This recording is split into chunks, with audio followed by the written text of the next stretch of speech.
Welcome back, Lelanders, to a new episode of Clone Evolution. Sorry, super burnt out, tired edition. Still doing the funeral stuff this week, and yeah, had a bit of a breakdown today, so I had to come home early, but yeah, we're managing. And I figure we'll do some Clone Evolution to help cheer me up because we're making Skadi today. So yeah, I figured what better to cheer me up, so. Alright, so hopefully we can make Skadi. I think I organized everything to get ready for today's episode. Not that I fucked everything up again. But you never know, so I won't, well, I did promise we'll make Skadi and we'll do our best. I think we can do it. We can do it! So I hope everyone else is doing well. Now I've only got one more day of funeral stuff left to go. Tomorrow the big dinner reception thing and the burial, so hopefully once that's over with and it'll be clear sailing emotionally and can start getting back on track about not hitting the bottle and the weed and everything else a bit too much. Even had a few cigarettes. It's been pretty rock bottom, but I knew it was going to be rough and we're managing. Now I'm lucky that at least my uncle's decline got worse over the course of 2 months, so at least I had a few weeks to prepare. Knew it was coming. It's not like it happened overnight, which I'm sure a lot of families got to go through. Sudden death would probably be a lot more shocking and severe. Alright. Now let's get a couple little bit of battles going here to start the show off, so at least I can pour a drink. Breaking into the mead tonight. Drank a little bit of it the other night and it tasted really good, so we'll do another glass of mead. Now I know the Muslim people got Ramadan, I think it's called, coming up for April, so I'm probably going to try that out this year. Tried to start early in March, didn't go so well, but hey, life is all about mistakes and success. Sometimes people just focus too much on the success when really we got to share our failures too. Can't pretend like everything goes great. I don't think anyone would believe my life going great. Who knows, we'll turn that around. Now I'm trying to figure, as much as we kind of hit rock bottom in a way, we're reaching a new turning point where I got to try new things in life, and could be more failures about, but at least we'll have a chance to try new stuff. So I got to look at new adventures. Not get too down the dumps that everything's come crashing to an end. Man. Yeah, I did a little bit more retro video game collecting. Woo! Boy, that mead packs a punch. If anyone wonders what I'm talking about, yeah, let's put it on the other screen so we can see it. We're drinking Moniac mead, honey wine, from the product of the United Kingdom. So it's, yeah, shipped all the way from the UK. It is made from honey, and what's the percentage? 14.5. So it's stronger than beer, that's for sure. I think for most people's beers, it's about 3 beers to 1. Depending if you drink a light beer or not. If you drink a strong beer, then it's probably 2 to 1. Now we're drinking it in moderation. Now I've been making a few more additions to my game collection. I got carried away a little bit, but try not to spend over $100. Failed. Now I ended up buying another new console. I was all pissed off that I couldn't buy the new Intellivision console. So I'm like, you know what? I'm going to buy the Intellivision too. So I got a pretty good deal on one from Quebec. It's being shipped. Hopefully it arrives in one piece and works okay. I've missed having the Intellivision and I wanted the new one. Now that I can't get the new one, I figure fuck it, man. Let's go full nostalgia and start playing some old school Intellivision. Now I found out for the Intellivision original, like the first console and the second one and the third, they came out with a game cartridge that can play all the games. So it's basically an all-in-one game cartridge. So I'll have to get that game cartridge. It's sold out right now, but once it comes back out, I'll try to get it. And it allows you to put new games on it. Technically, you can't really do that legally, but only the games we already own. Yeah, speaking of the games we already own, I took a chance and ordered some off Kijiji. Wire transferred some guy some money that I don't even know. And he made some pretty fantastic promises to send me a lot for a really cheap price. So it almost sounds too good to be true. So we'll give it a few weeks and see how it goes. I'll let all the viewers know. Did I get ripped off for the Intellivision games? Or is some guy from Toronto sending me a box of games that's going to be full of goodies and it'll actually be worth more than I paid for it? Let's hope. Be quite the adventure in that. I know it's very risky. That's just how we roll.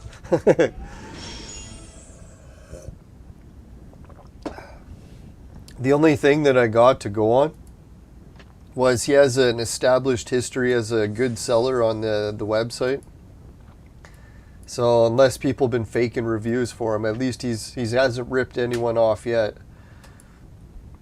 So I could be the first person he rips off, but I doubt it. Let's hope not. And who knows, maybe the packages will arrive, or maybe they'll get damaged, maybe they'll get stolen by porch pirates. You never know. It's going to be quite the adventure.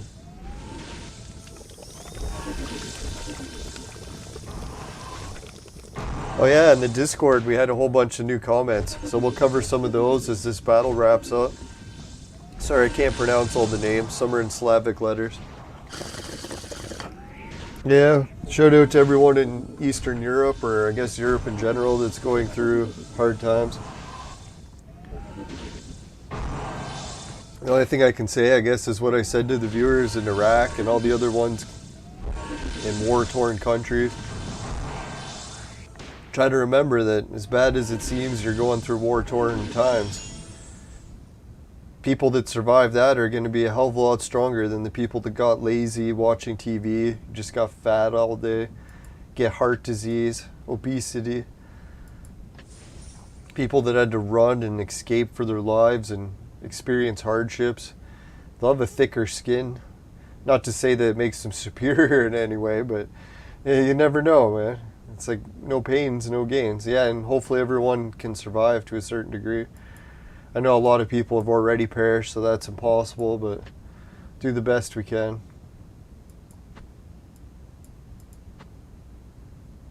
Let's get some better healing in there. Hey, Gusto, how's it going, man?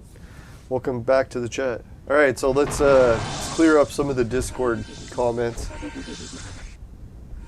I think what I'll do is I'll just pause this, and then we'll come back to it.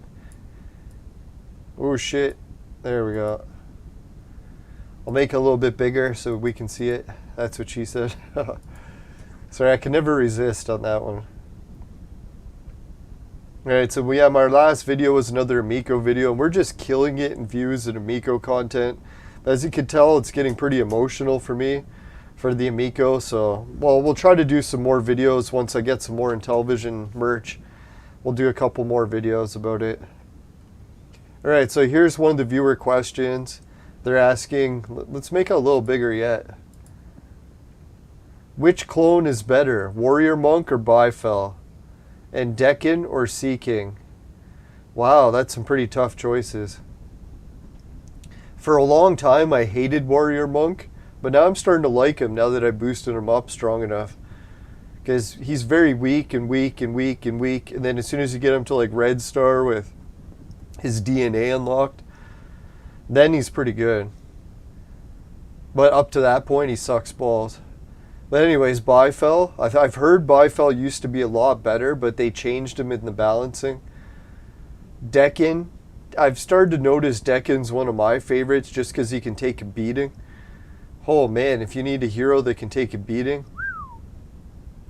And I think he has some sort of other magic where he blocks people from healing. So yeah, Deccan, he's definitely up there in my top favorites. Sea King, he's definitely top favorites, especially when it comes to, what's her name, Duplo Lego. When she recommends a good hero, she speaks highly of Sea King.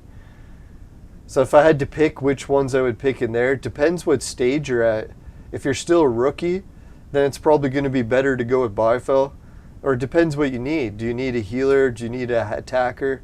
If you need someone who can attack, Warrior Monk's your guy, but you're going to have to level him up like crazy before he does anything. Up until that point, he's going to be weak as fuck. Alright, so Decken, yeah, I think Decken probably would be my go-to. Sea King is one of those guys, yeah, like what's her name showed. If you level him up, he can definitely pack a punch with his poison. Alright, so Emperor Ryu says Bifel and support and Sea King. It's pretty good. Yeah, Decken is harder to make because he's a chaos hero too. Duplo Lego, she says Sea King and Bifel make a good combo during the arena event. Because Sea King has good attack and Bifel has good dodge. And attack is laugh out loud. Huh. Sea King also benefits good HP along with the attack comes more to play. Red stars though. Yeah, red star is a big factor.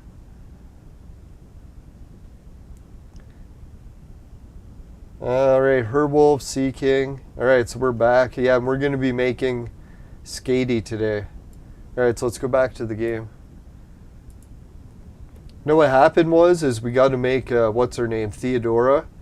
And once we do that, I think we got all the ingredients. We just needed some extra golds to burn. So what I did is I prepared some golds so we have some ready to burn. I made some, what's his name, Founding Fathers. So as far as all the preparation for today's evolution, we should be all set. Now I don't know what we're going to be able to do with Skadi. We probably won't be able to level her up very much because we'll have to try to use some purple potions. We barely have any. So that part will suck balls. We won't actually be able to upgrade her much yet. But who knows? Maybe she'll be pretty strong right off the bat.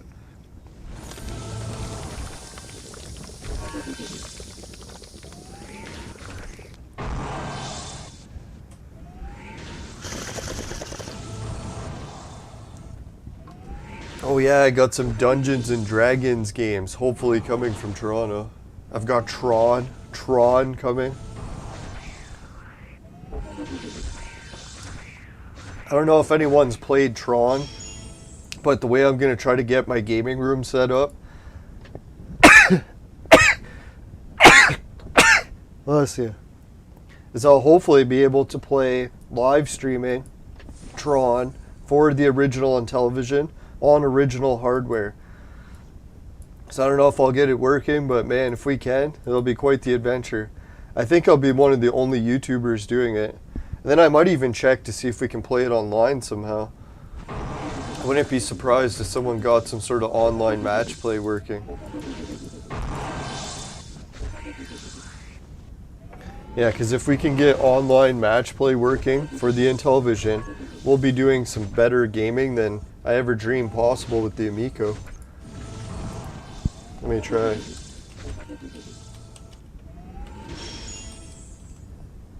Ooh, yeah. Victory. Fucking A. Yeah, we're making it near to the end.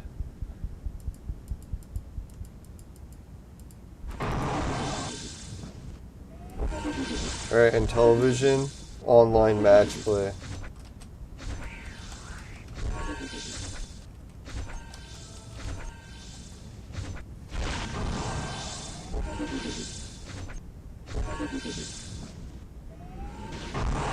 Yeah, because I know there's different emulators that have been able to do online match play, so I was thinking, damn, they must have been able to do it within television.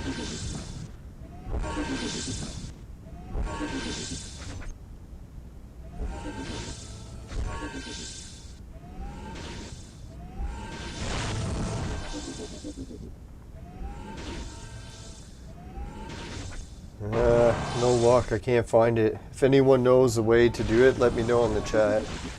That'd be sick.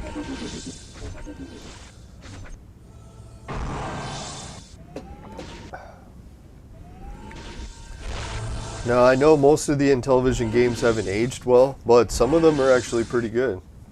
So there'll be some very few rare ones that are good, but the ones that are good, man, they'll be rare and good. Now, a lot of people are talking about the He-Man game they like so much, but I'm not a big fan of that one. We might get some Utopia going. If anyone doesn't know what Utopia was, it was the very first SimCity game.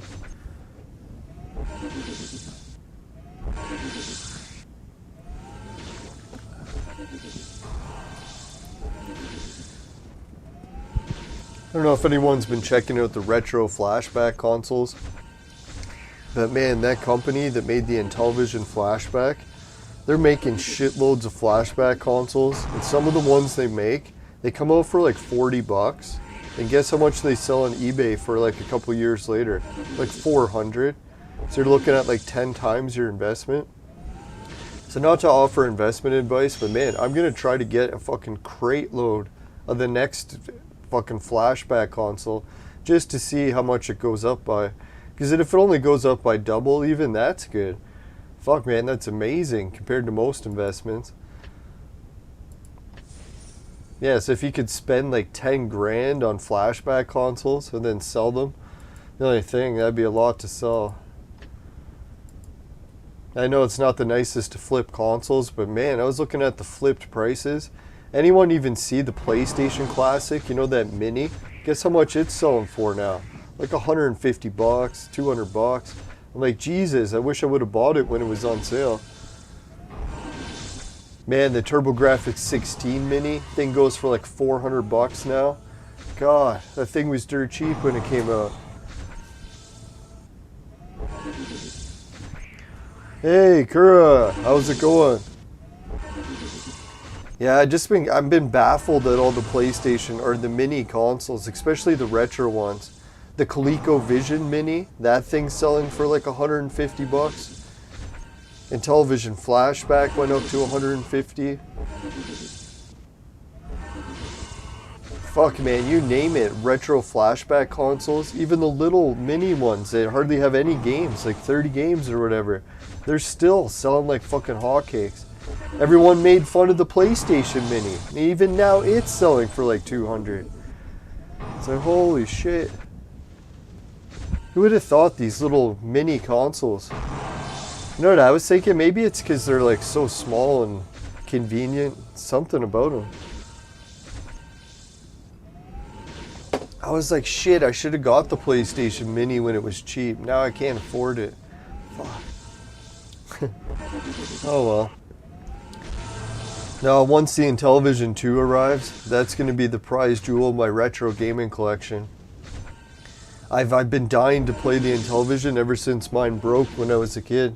I always wanted to replace it, but I never got a chance to.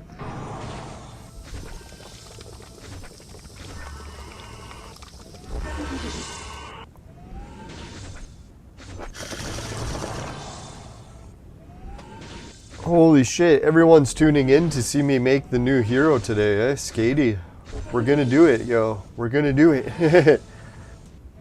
I know I almost did it a couple episodes ago, but I just kept failing because we didn't have enough of the other backup heroes we needed to burn. But I think we got all the burnable heroes today, too. Could have jinxed it, but...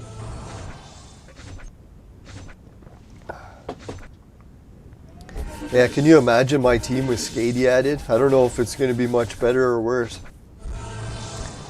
I've never really tried Skadi out that much. The only thing I'm thinking is maybe my team will be much better for freezing. Like we'll be able to turn other teams to ice way quicker. Ice, ice, baby. No, Vanilla Ice was a popular singer back when I was in elementary school.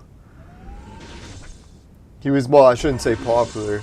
He lasted popularity-wise for a few weeks, and by the time he was in the Ninja Turtles movie, he was not popular anymore.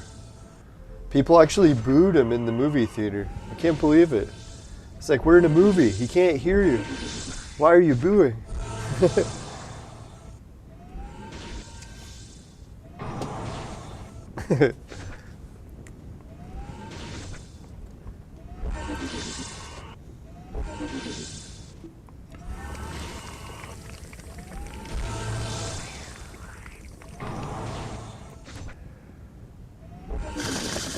Yeah, one of the what is it, posh movie theaters. It's downtown or uptown in the city where I live.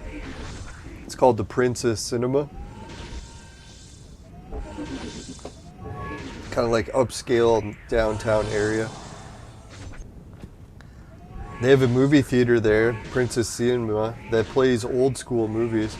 Hoping maybe I can go watch the Ninja Turtles again. I was thinking, man, there's a new Ninja Turtles video game that came out. And I was thinking, damn, back when I was a kid, I liked the Ninja Turtles movie on the big screen so much. I think it was the first movie I ever paid to see twice. And I came back the next week, it was Toonie Tuesday. I'm like, hey, $2, I'll go. Go see it again. I can't say in modern times have I ever actually even wanted to see a movie once very often, let alone to like it so much that I would pay to see it again. Yeah, that first Ninja Turtles movie, cowabunga. I love being a turtle. God, I love being a turtle.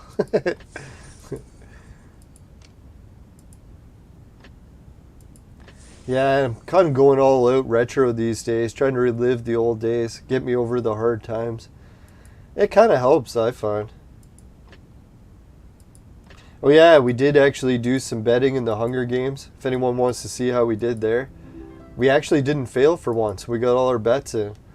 So we won a couple times, we're up to 2,000 already. We bet on See You Later again, or Call Later, like I like to call him. But now he's versus Demir. Demir's got the hero that I'm going for, this guy. Alright, so let's take a little gander, see what we can see.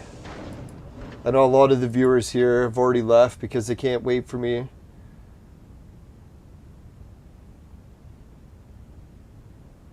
Oh, St. Paddy's Day is tomorrow. Yeah, fuck, man. If it wasn't for the pandemic, I probably would go out and celebrate St. Paddy's for my YouTube channel. Not because I want to party with a whole bunch of university babes. But, yeah. No, and with my uncle's funeral. I'm not going to be in the mood for partying tomorrow.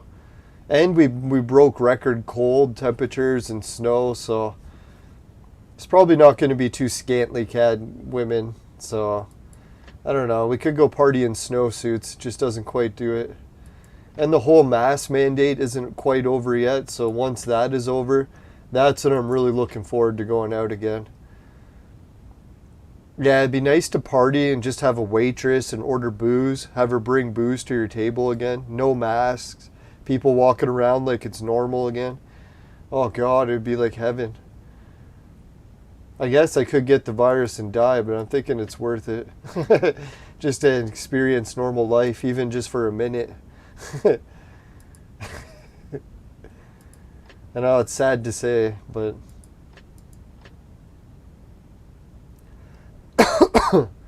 Alright, so yeah, we're looking at making Skadi, and we have to make Theodora. So let's see if we can make her right now. Stage 1 of this plan. See if we can finish it. Finish it! There we go. Theodora.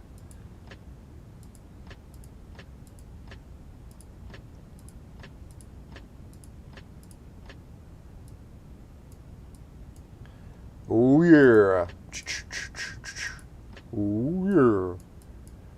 Now it's nice to got these like sword people, because without them we'd be fucked, and not in a good way. Alright, so let's try making her. We haven't made one of the Theodoras in ages.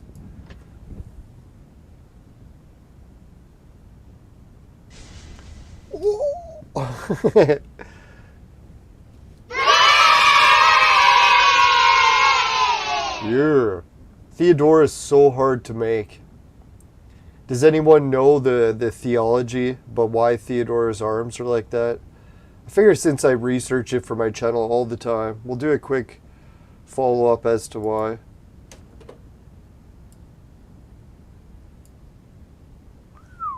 That was close. Alright. That'll only take 2 seconds. Now, if anyone wants to check out my videos, I don't even know if I have one specifically about it, so I'll have to make it sometime. Now, obviously, most people have heard about it from this. You know, the Indian god or whatever it is with the multiple arms. But I always wondered what's the deal with the multiple arms, or why some cultures show it as wings. And where is it? Ah, there it is. Yeah, so one of the projects I like to work on, if anyone wants to check out what Theodora means.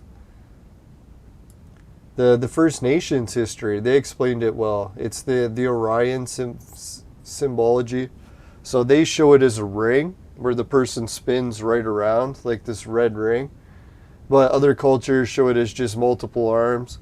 Some cultures will show it as like the actual wing disc, like my intro screen all the time.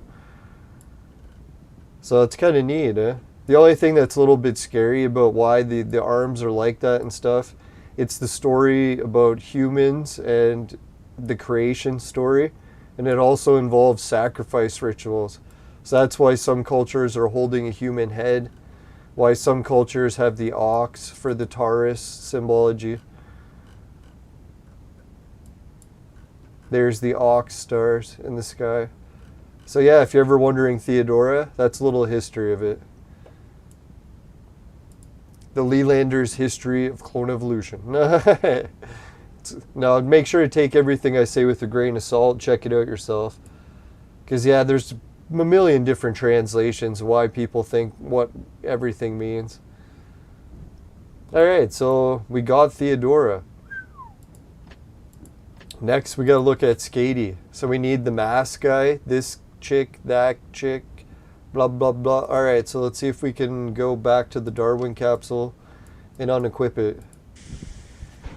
Now, some of the viewers have often asked in the chat, why does this person not show up? It's because you have to unequip them. If they're equipped, then yeah, they're not going to show up.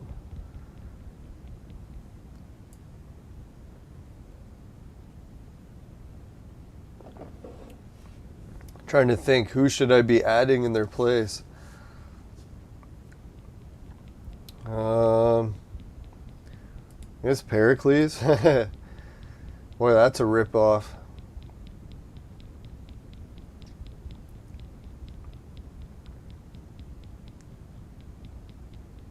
Alright, I think we're good to go. I don't see any other...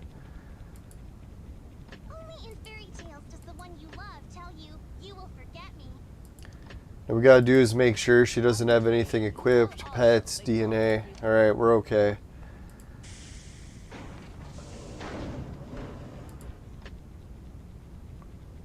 This is crazy, eh? Can you imagine making Skadi? What the fuck? What the fuck? Yeah, see there's the... who I all got ready. Oh my god! Hey, Deepak Singh, welcome back to the chat. Or first time you caught us live. Hey, thanks for tuning in. Yeah, if you want to invite to the Discord, we'll get that ready for anyone who's new, catching out the show live. No, hope everything's good all around the world.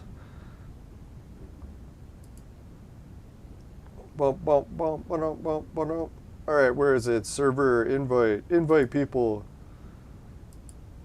Now, I'm trying to keep streaming in different time zones. Hopefully I can catch everywhere. I know a lot of viewers overseas. England are always trying to tune in. Alright, Discord. Whoops. There we go. Alright, so yeah, before we do this evolution, let's get a quick message from the sponsor. I know I fucked it up last week. See if we can get it today. Today's Skadi evolution was brought to you by Crack. Crack. It'll fuck you up.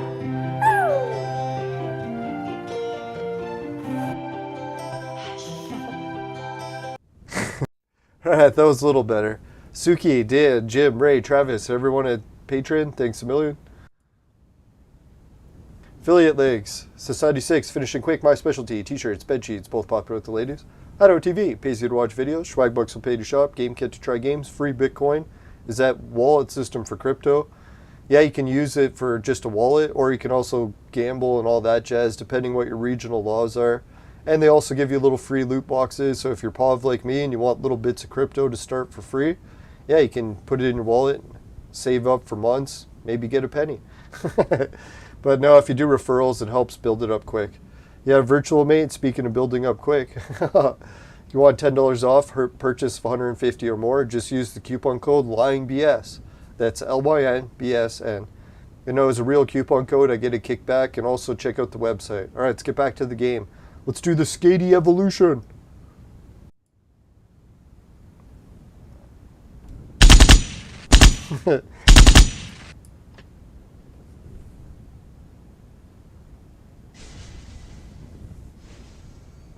Ooh! Wow. Hopefully I forgot to, or unequipped everyone else's items. Fuck. Hopefully I didn't lose some items there. I just forgot. We didn't check everyone. Hey, Steadfast. How's it going? Welcome to the chat.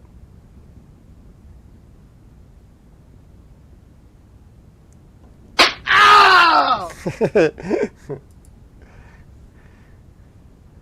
Now I'll try to get my mind off her boobs. All the best characters in this game always have huge boobs. You ever notice that? I don't know why I always notice that. Alright, now speaking of, let's try to get the Darwin lab set up. Remember how I was saying we had some shitty heroes equipped? We shouldn't have shitty ones for long, because now we'll change her up. Change the positions in the rescue capsule. When your positions are getting you shitty results, change them.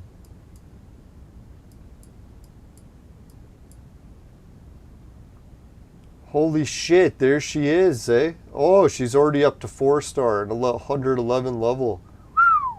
You know what that means? We should almost, well... Yeah, we won't get carried away doing that yet, but we'll do it soon.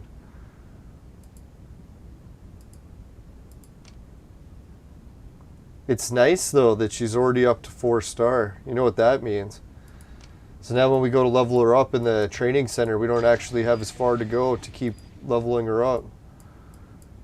She'll already be looking good. Oh yeah, we can already boost her up to 5.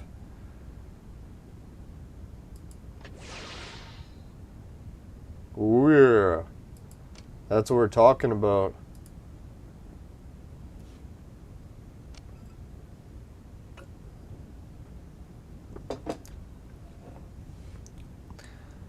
Yeah, everyone's wondering if you can save the skulls for future Abyss. I believe you can. Thank God it's one of the events you can actually save shit up. Yeah, thanks everyone. We've been trying to get Skadi for a long time, so this was a pretty big, major addition to the team. I know a lot of players have been recommending Skadi for a long time, so it's long overdue, this upgrade.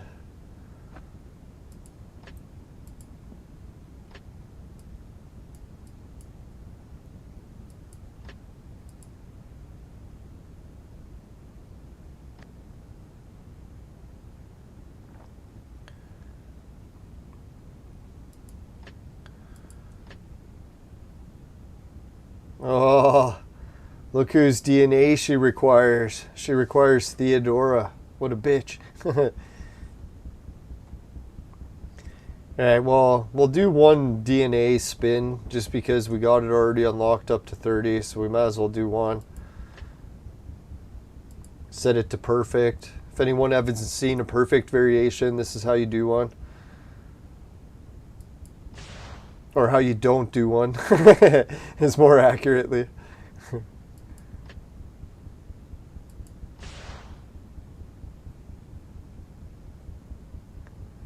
Yeah, it's a pretty fucking shitty shit. Shitty shit. Woo. More shitty shit. Ooh yeah. Alright. To order, that's actually not that bad. Defense, HP, hit percentage. Alright, well, we'll keep that for now.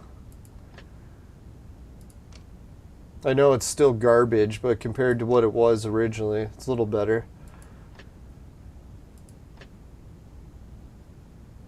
And we'll have to focus on getting a hero for our DNA. I doubt we'll be putting her in there anytime soon. What does it do?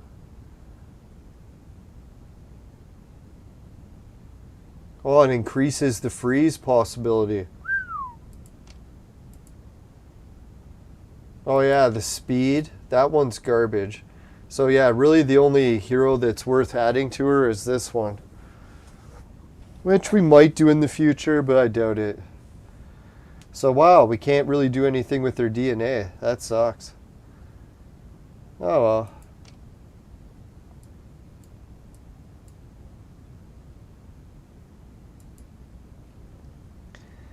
Alright, so is anyone excited to see how that's going to affect the dungeon? I kind of am, because man...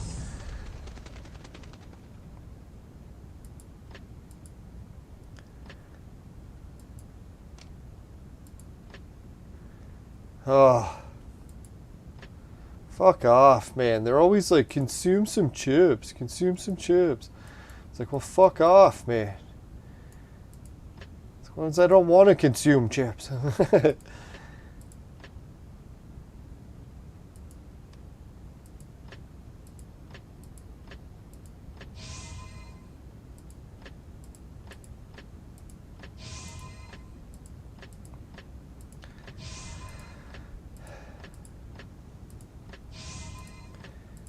No, the game, I don't know if anyone's got the time. We all got to write into the game developers and tell them we need a way to sell the chips so we don't have to keep consuming them, right? Like, you eventually max out, then you're stuck with all these chips and there's nothing you can do with them. It's fucking annoying as fuck. So if anyone has time to message the game developers, see if they can do something about selling chips, that'd be great. Because every other item, if you got too many of them, you can just sell it to get rid of it, right? Maybe there's a way to sell them and I haven't figured it out yet. Hoping that's what it is. Oh yeah, we got enough things to open a pet. Let's do it. Let's open a new pet. See who we get.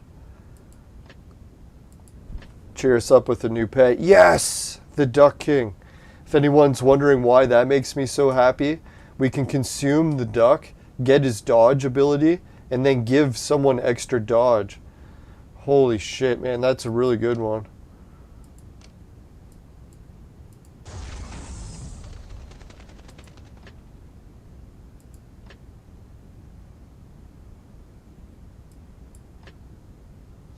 Fucking A. Yes. Now we got the duck. So that's what I'm going to do. Next time I get a new pet that unlocks an ability, I'm going to give him the fucking dodge. Because, man, dodge is one of the best abilities you can get, right? Like, if you get a pet who has extra dodge, what more could you ask for?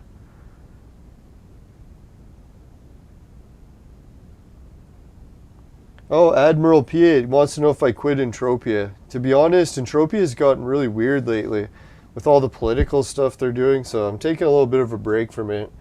I kind of feel bad that people's accounts get banned just because of their nationalities, but I get it that people hate Russia right now, but it seems like it's pretty ridiculous to ban all the Russians from playing. So I don't know, I haven't like quit Entropia, but I'm really not playing it much. I was hoping to play it a lot this winter, but I never really got around to it. I think it's mainly because I played Entropia to death too much during the lockdowns. Took a long break from it and haven't really got back into it yet. No, but I actually am organizing a meeting with one of the Entropia officials to actually do a podcast with them to ask some questions about the game. And apparently they're up for doing it, so hopefully they're not too pissed about the whole world situation right now when that boils down. I still can't believe they banned all the Russians from the game, man, because the Russians were a huge part of the Entropia community. I know a lot of them don't support the war, so why they would get their accounts banned is fucked up. But oh well. It kind of reminds me of the US back in the day when Pearl Harbor got bombed. You know what they did? They took all the Japanese citizens and put them in internment camps, even if they were just Japanese and had nothing to do with the war. So I was like, wow, we're starting to see that same mentality going on, even in modern times. Well, obviously, we're not putting the Russians that live in the U.S. in internment camps yet, but how much further are we going to take it? Banning them for life from shit? It's fucked up.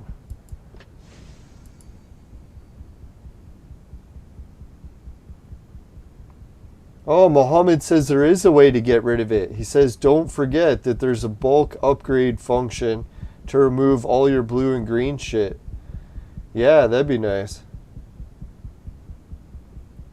Steadfast says she's playing Pussy Riot.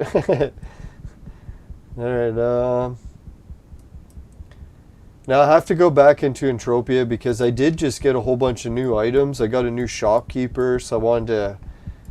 I was almost saving up enough money to do another crafting run. That should be fun.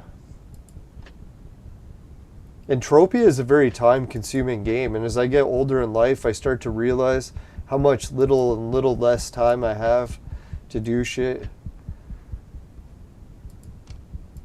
Like, I don't know, Clone Evolution, if you play it for an hour a day, it seems like, man, you played it forever. But if you play Entropia forever, man, you're looking at like an 8 or 12 hour gaming session. It's really in depth. Not that there's anything wrong with that, it's just really time consuming.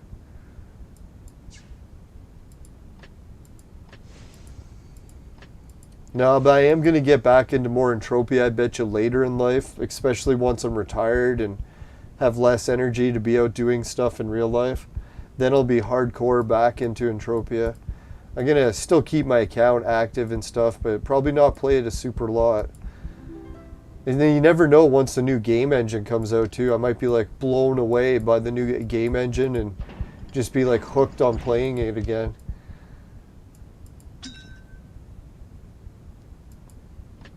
No, I definitely didn't cash out in Entropia. I was almost so pissed about the political shit I was going to cash out, but I was like, fuck it, man. I don't want to take it that extreme. I still like Entropia.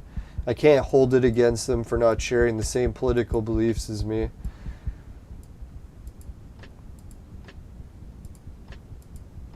Yeah, because I know we're not all here on the planet to agree with each other, that's for sure. It'd be so boring if we did.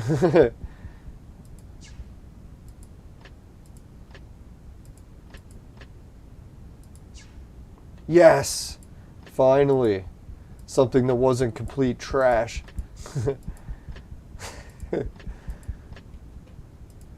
Alright, so we're going to try Skadi out. Let's do it.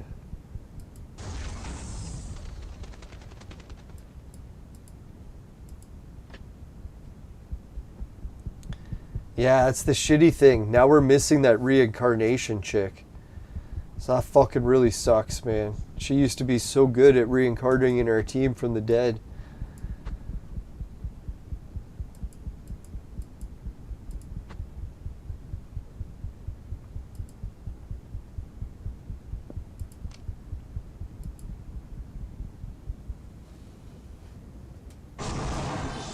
Oh, they're a music group. Yeah, I should have guessed. I was like, man, I like where you're going with this.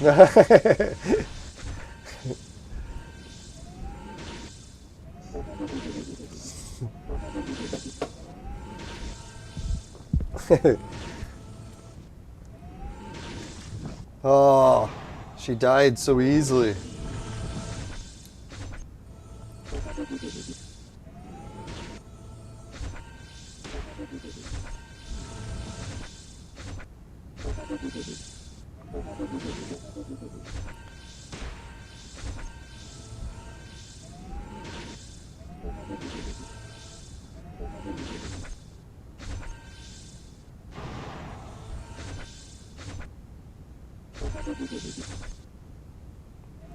Now, I'm wondering if there's anything else I forgot to equip for Skadi. We got her armor, got her chips, got her DNA, got her pet. I think that's about everything. Oh, the front row gets more defense. Okay, let's try that.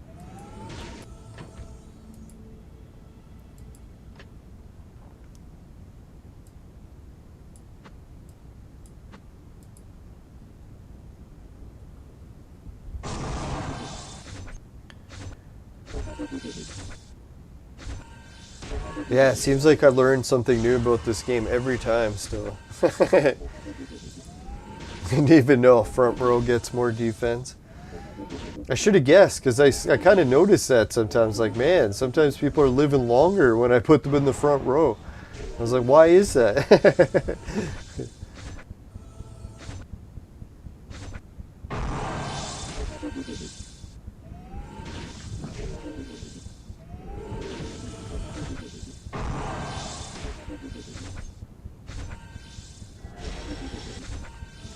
Oh yeah, she's totally taking more than one hit in the front row. She's totally not freezing anyone. Definitely got to get her stars boosted up, right? She's still so weak, she doesn't do anything.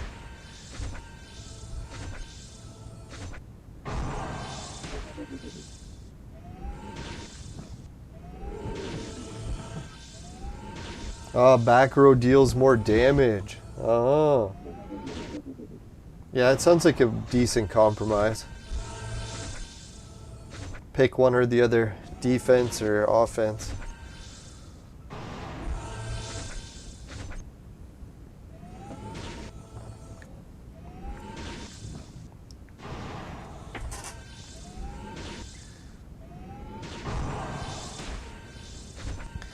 Man, I love mead, man. God, what a tasty drink this Moniac mead is. I have to say, of all the honey meads I've drank, mead or Moniac is within the top 3 favorites. The stuff we make in the Niagara region is a little bit better, but other than that, that Moniac mead, pretty top quality stuff.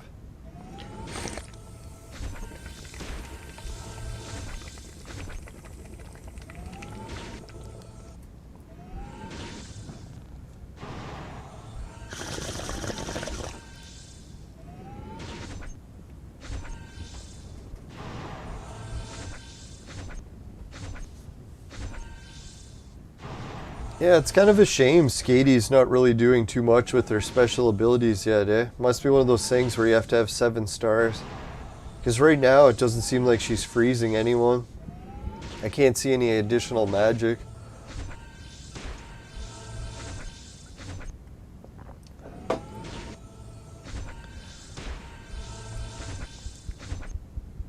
Oh yeah, sometimes the bosses can't even be frozen. So that could be it. She might be freezing people if it was just regular people, but since it's a boss, it's not going to work. Someone's on the ball here. Yeah, it's I was thinking we're not doing any damage. You notice that? We got to make sure that our team actually has someone who can do damage that survives. Or else we're just living and not doing any damage. I was hoping Skadi could do some damage, but it appears not.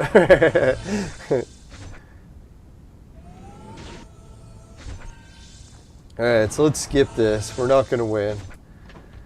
Although that was pretty interesting that she can at least survive.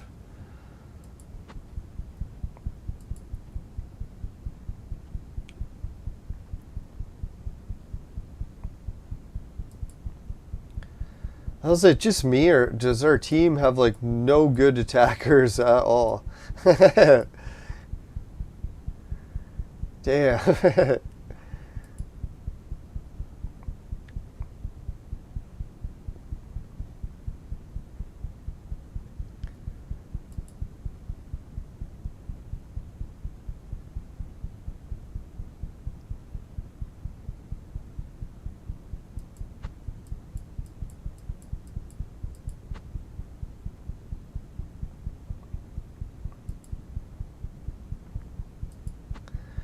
Yeah, go for the full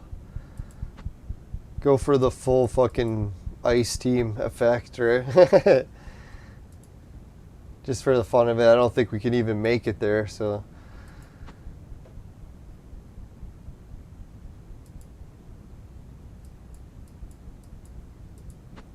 Oh god, we need some sort of attacker.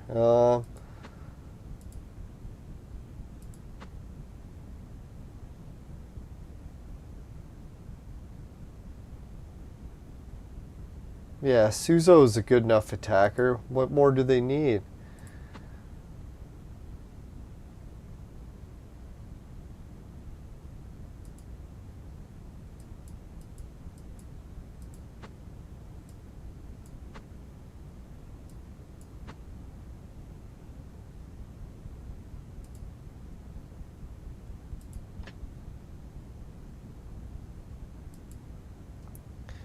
Hey, Gerald Bueno. He says add Zoro. Zoro's a good attacker. Alright, we'll try that if this doesn't work. Wait, I'm pretty sure it's not going to.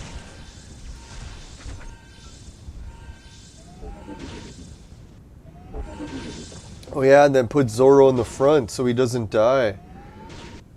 Alright, we'll try that. No, because we should be able to beat this dungeon level now, because we were almost beating it without Skadi. Like, we literally made it to the third stage and had one hit left. So, fuck, man, we were so close.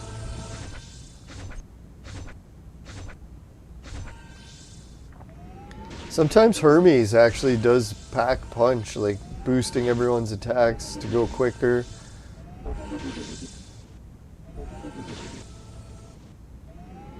Oh, fuck, he's dead that time.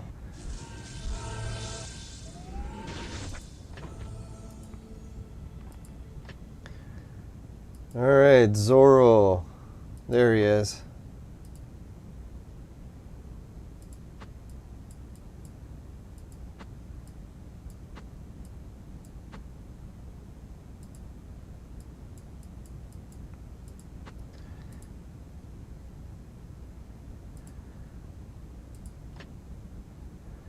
Yeah, let's try the extra lightning. See if it does it.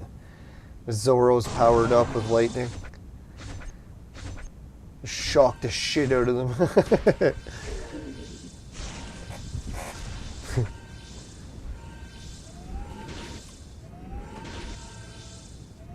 Oh yeah. Now we're talking. Fuck, how did our team die again already? The hell?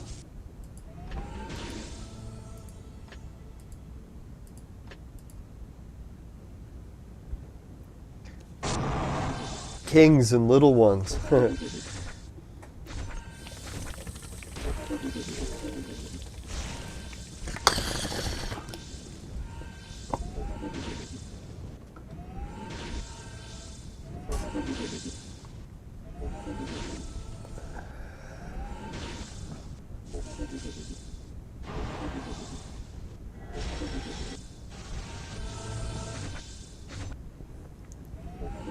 Yeah, killed everyone in their team.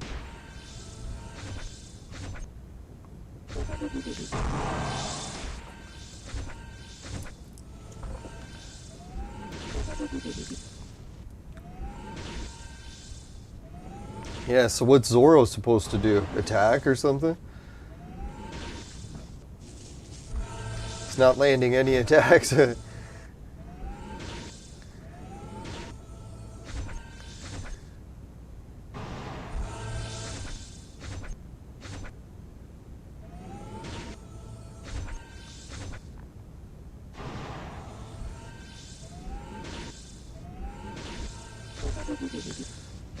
Well, the one good thing, I was gonna say, is we're getting him on fire. And just as I say that, our fucking fire person dies.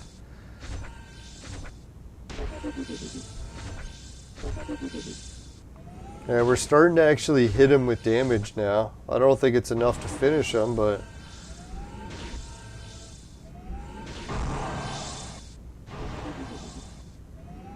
Oh, there goes Suzo.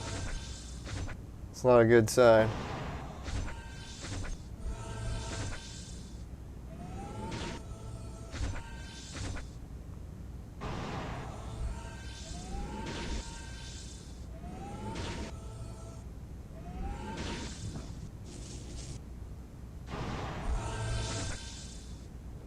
I don't know, does it look like we're still hitting him?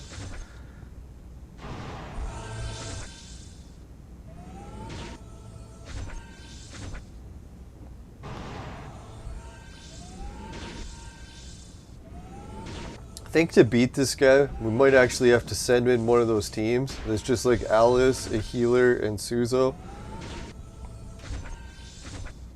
So that we just like keep hitting him, even though...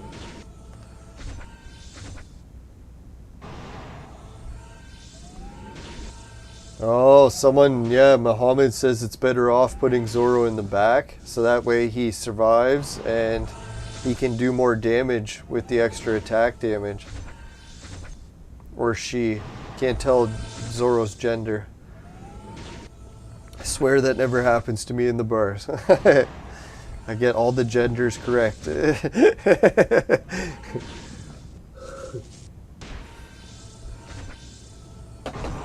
Awkward.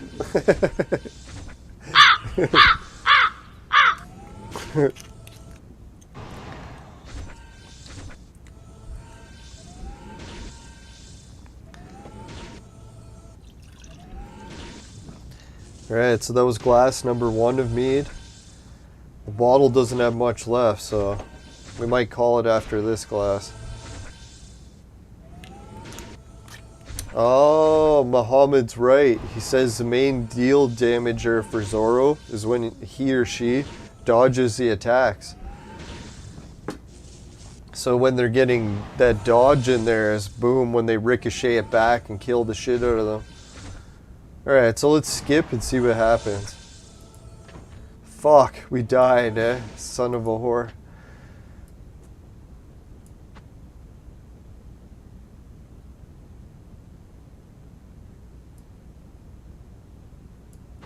Alright,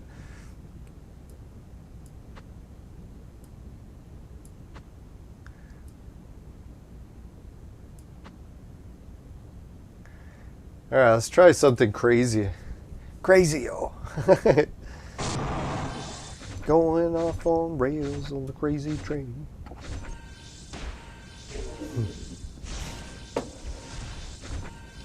Alright, put Tengu in, replace segment, put Zoro at the back. Yeah, we might have to try that. Sounds like a good idea. Alright, well watch how this one pans out. Oh fuck man, this one's going like shit. Zoro died right away.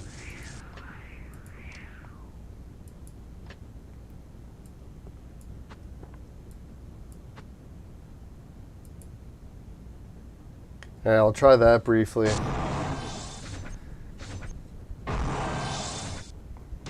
Come on, Zoro. You can live longer than that. Fuck.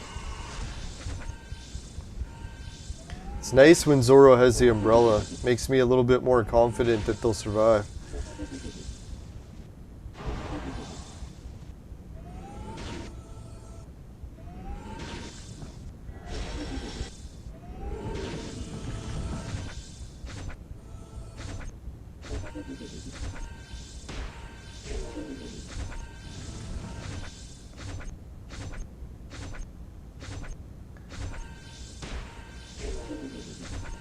Holy, it's like no one's attacking Zoro.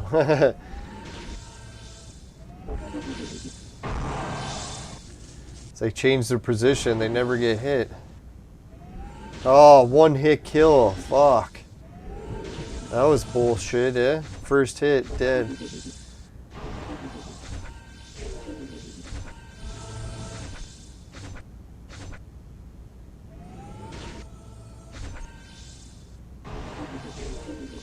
Alright, Suzo, finish them off. Boom. Oh, come on. Oh, Suzo, why? Why you gotta die like that? Why? Why?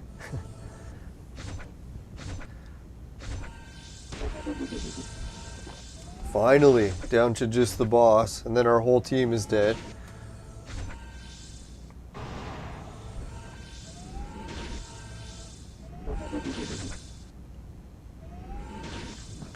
Really, what we need to happen is the healer. Oh, fuck, I was gonna say and Suzo survive. For God's sakes, who survives but the bearded guy? We got enough bearded guys already.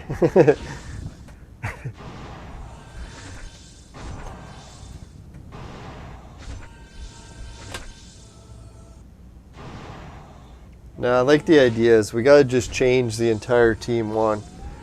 Focus our efforts beating the fucking sword god. Because this is just getting annoying. Fucking hate losing to sword god. He's a piece of shit.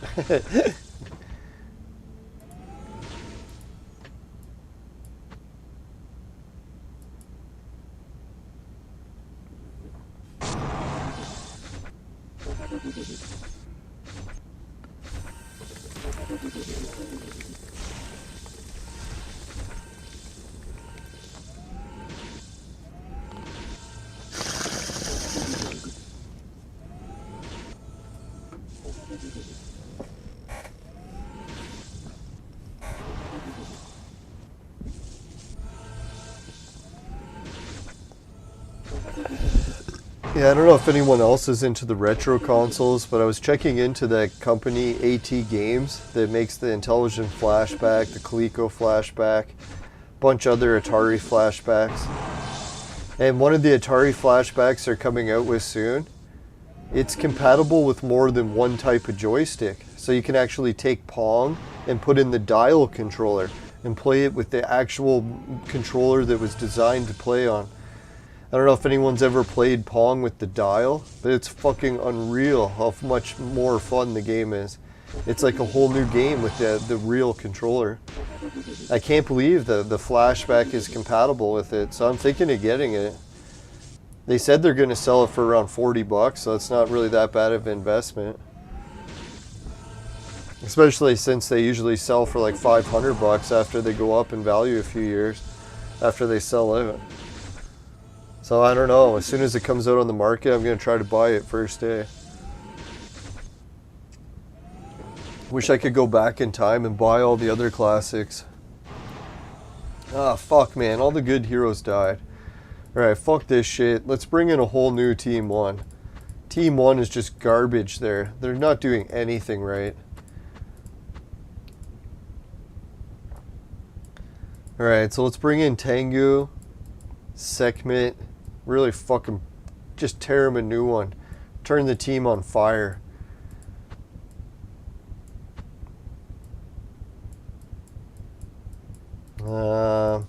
Put in a few weak ones just so we don't use up all the good ones. Yeah, Team 2 will make Alice, Monk,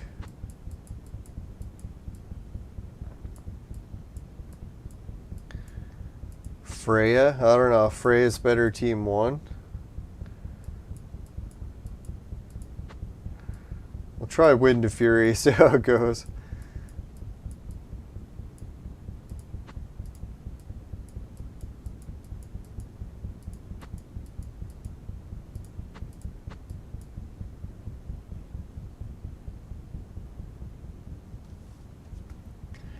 Oh yeah, this team seems like it can pack a punch.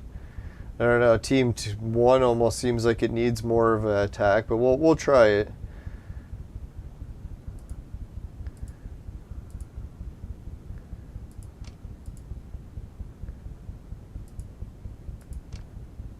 Come on, I changed it to Team 1, it just won't.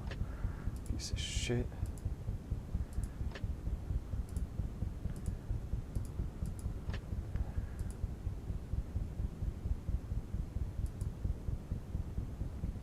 Oh yeah, this is looking pretty intense. Alright, let's try it now. Hey Gerald Bueno, welcome to the chat. Bueno.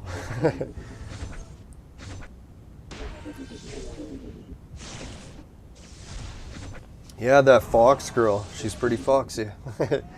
You know, I should do a nature video. I have a fox that lives in my backyard. I got a good look at it one day. It was very sickly.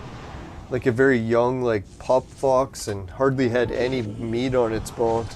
It looked like a skinny bone rack. I ended up taking a stick of liver and I didn't finish it in time. And instead of throwing it out, I'm like, you know what? I'm gonna take this liver and throw it outside in case the fox eats it. I threw it out there and came back, checked the next day, and oh yeah, the liver was gone. So some sort of animal got it. Hope it was the fox. I don't know if animals would get badly sick if they ate a liver that was a little bit bad.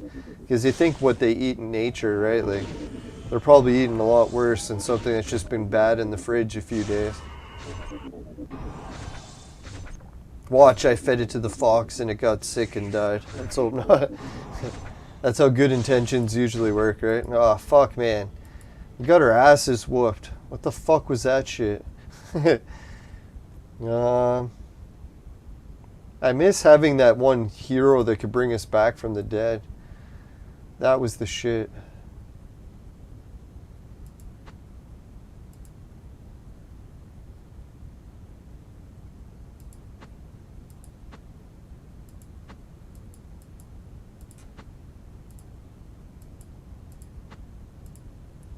Alright, let's try that. If Genie doesn't do it, I don't know what we're gonna do at this point. Now, I'm pretty sure without Genie, we're just not gonna beat Sword God, because, man, we need the fire to pack a punch. But if we don't have Genie, we're just not gonna have enough shield to survive. Oh, fuck, man. How did someone still die, even with Genie?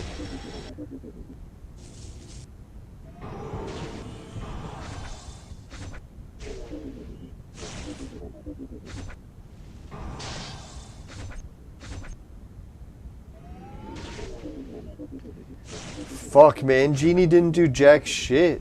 We just got slaughtered.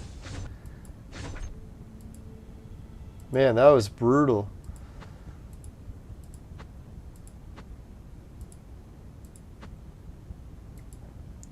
Trying to think what the hell's going wrong. Why are we dying so badly at Sword God now? We used to be able to beat him no problem with like multiple different teams. Now it's like no matter what we do, we can't beat Sword God. It's not that hard. What the fuck? If anyone's got the idea what I should change in the chat, let us know.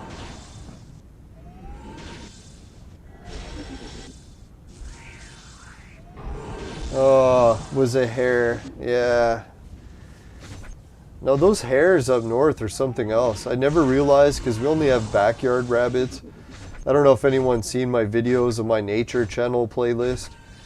If you check the nature videos, I've got a whole bunch of videos about the rabbits that live in our backyards. Sometimes they get so tame that as long as you're not loud, they'll sit there and eat right next to you.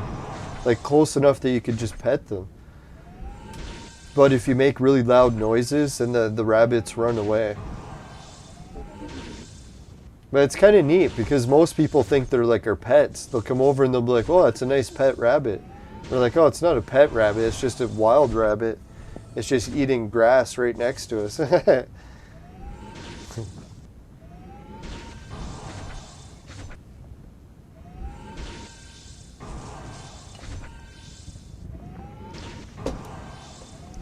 No, I like the hares because hares look like more adults. Like rabbits always look like such like small rabbits. But hares, they actually get bigger. They have like bigger whiskers and stuff.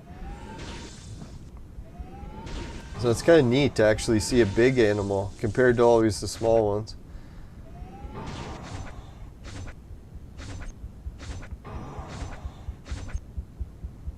That's what I was thinking, that fox that we had living in the backyard. I don't know if he could even kill the rabbits because he'd have to get a bit bigger before he'd be able to attack that big of animals. Who knows? Might have really sharp teeth.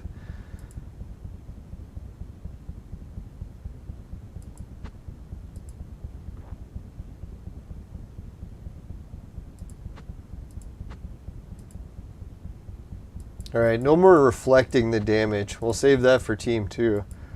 Let's go with some actual just punch him in the face monk attacks.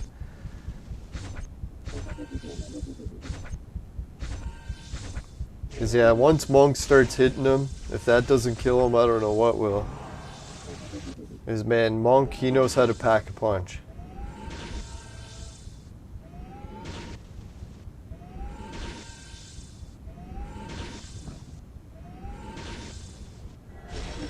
Oh yeah, we're missing Suzo's attack. I didn't even notice that.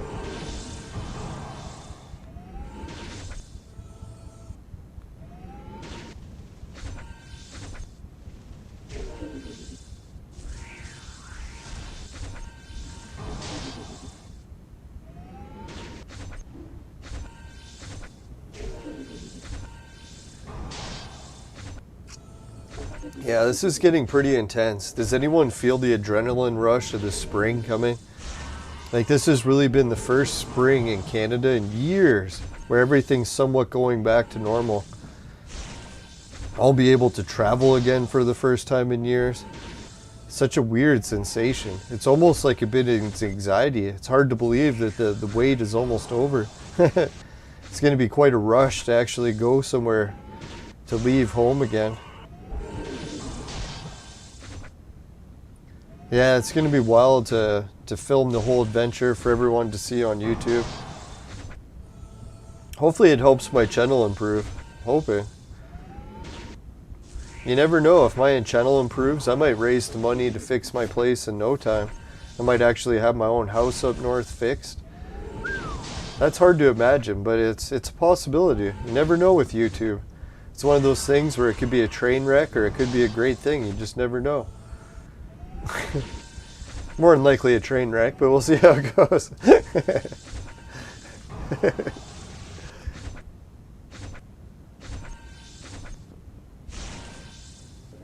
Yeah, it'll be wild to get out on adventures, be on bus rides, get sunlight, be out, well, the weird thing is I've been working outdoors a lot, so usually I am always getting sunlight.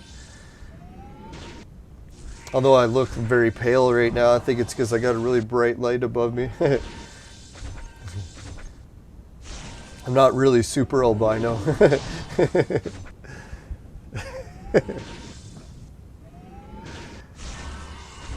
No, it's the top of the head. It's very reflective too.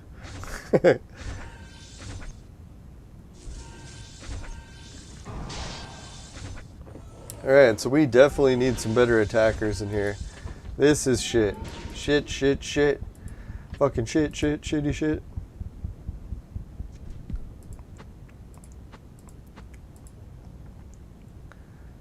Alright, Monk.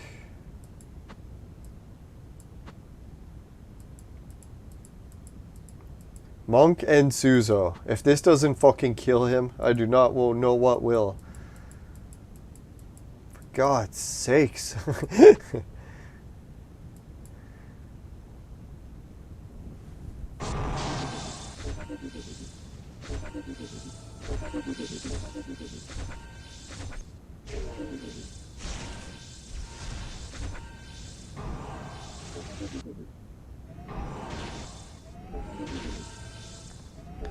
There we go.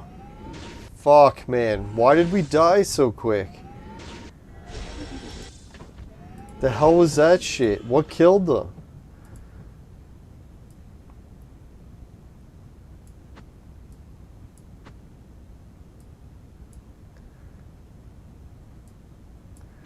Let's try that.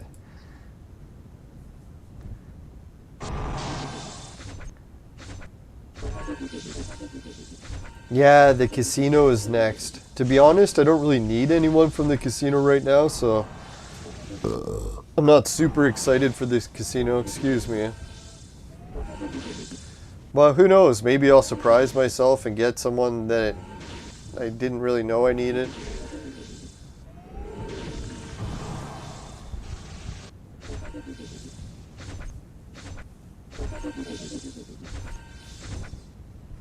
Yeah, now that we got Skadi, we'll have to pick who's our next hero that we're going for.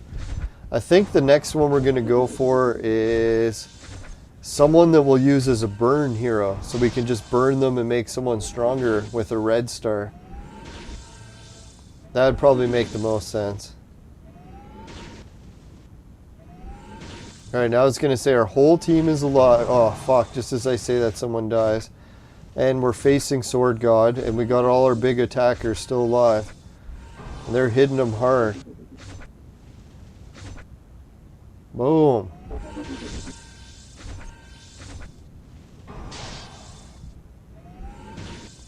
Fuck, man, another one died. Oh, fucking Monk died. Oh, God, they died. The hell's wrong? Pieces of shit.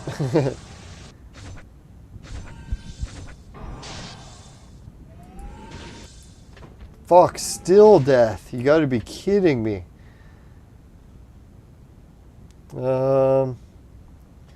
What other combination is there?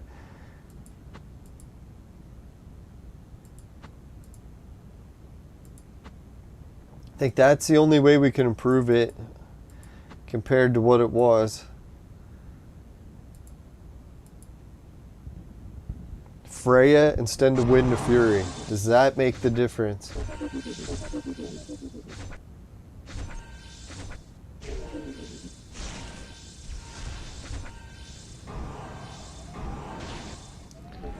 Really, all we got to do is get lucky, right? Like if Suzo lands a few big hits with a lot of criticals, wipes out half the team with one shot, and survives.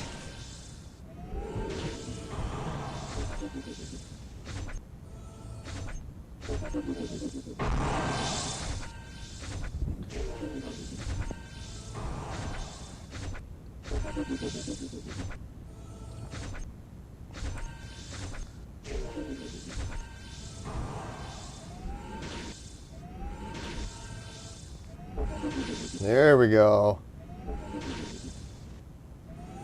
Where are we going? Westward, ho.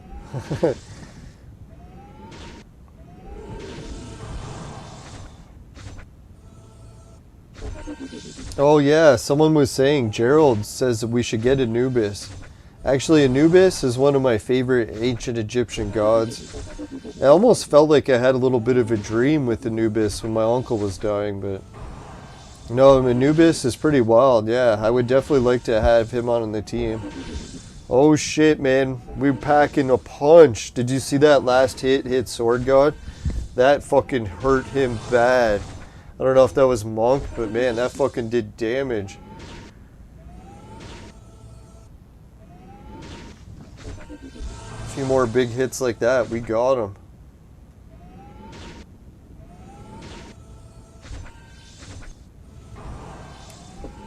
I don't want to jinx it, but I think we got Sword God's going down. Going downtown, bitch.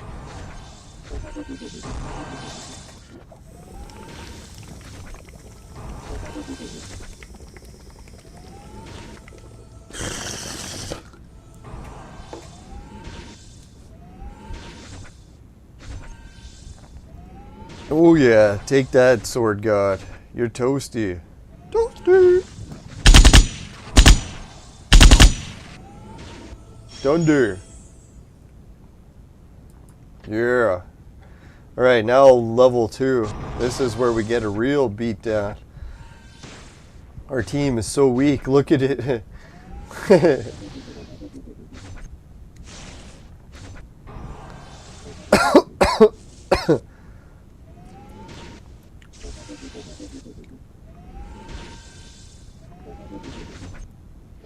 Come on, we need some healing. Oh, fuck, we're dead. We are dead. Alright, so that really sucks. We're gonna have to take something from Team 1. We'll try just Monk out. Put in... Hermes.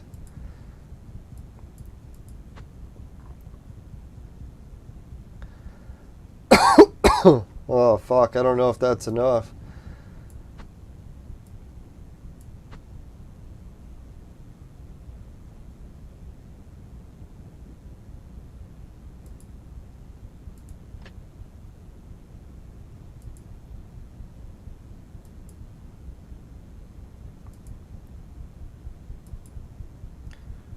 Alright, we'll try this and see how it pans out. How much of a difference does it make to put in Hermes instead of Monk? I don't know, some people swear that Anubis is good. I find it hard to believe, but maybe Anubis is good. I haven't tried him yet.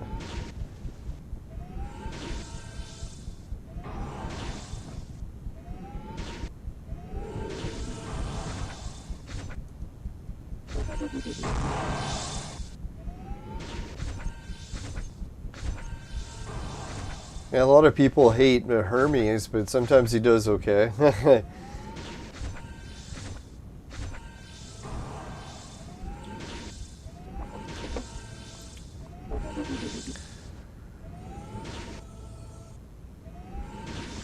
Oh, Suzo. Why you gotta die like that? Why? Why?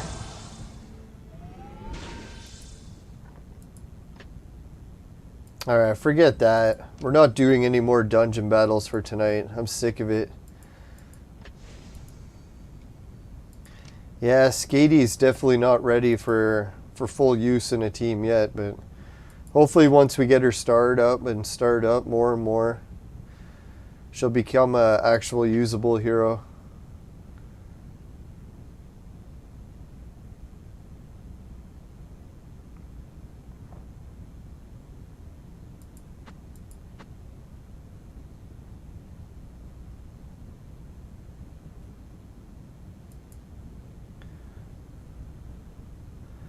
Alright, so Old Stinger says that they're stuck on level 340. So I'm assuming that must be a dungeon level, probably. Dungeon 340. We'll check it out, see what it's like. Pretty sure that's a pretty tough one.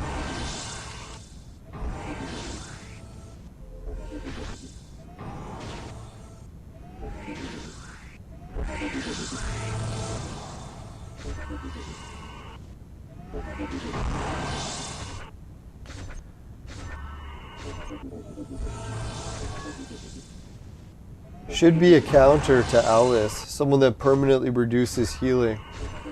Yeah, that's what I was thinking. The game is a little bit unbalanced if there isn't a counter to everything. Like when you're playing rock, paper, scissors, right? The reason it's a good game is because there's always something that can beat rock, there's always something that can beat paper, and there's always something that can beat scissors. So that's what makes it a game, right? No one knows which to pick because there's always something different that can win.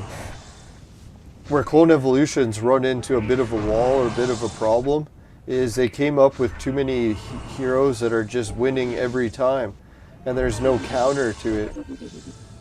So who knows, maybe there is a counter and no one's found it yet, or there just isn't one because there isn't.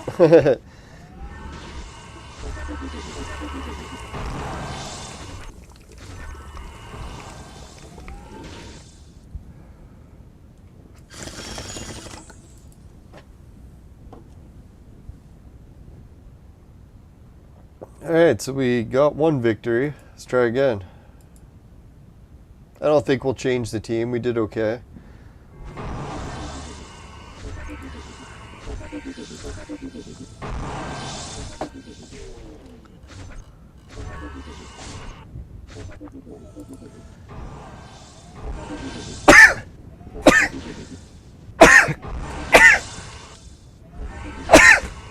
Bless me.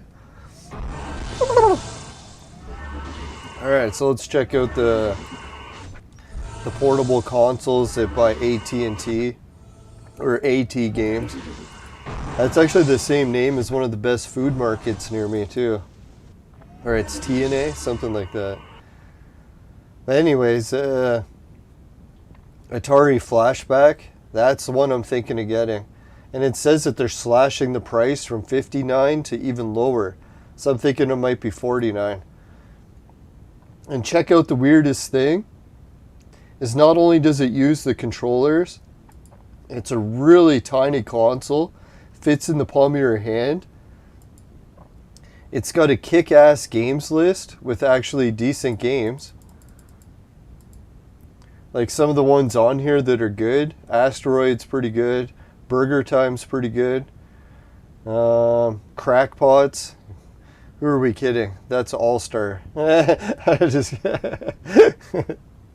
Decathlon Dodge, Fatal Run, Fishing, Frogger, that's another good one. What's another good one on here? Hangman, that sounds horrible. Kaboom, Lock and Chase, I heard that one for Intellivision, I think I might be getting it. Pitfall, oh my god, Pitfall. Pong is the one where you need the other controller. Save Mary Jane. Yar's Revenge, that's a good one. Yar's Return. Pinball, not too bad. What's another good one? Any other good ones in here? Maybe Space Invaders, that's not too bad. But anyways, that's not the real kicker that I really liked in this whole announcement. Is if you go to the instruction manual, this is where it tells you the truth. Oh my god. It takes other controllers. So you can put other controllers into it. And you can play the paddles. So you get those dial controllers. Those dial controllers kick ass. If anyone's ever tried them. One of the best video game controllers ever made.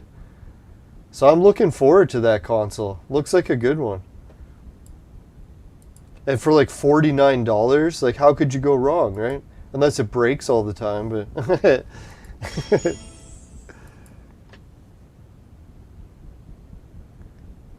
I know some people might think those games are way too old school. Yeah, they are pretty old school, but to each their own. Pong is one of those games, it just never gets old.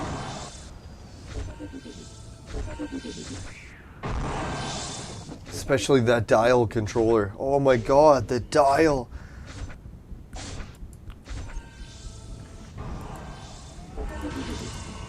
Now I feel so fortunate we're in a generation that's getting the new Atari consoles out again with the dial controller.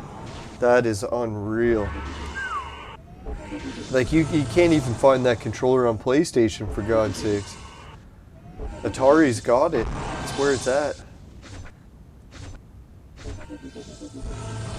Now the other console they got is that like portable console, but I'm not really into portable consoles, so I don't think I'll bother with that one. 110 games.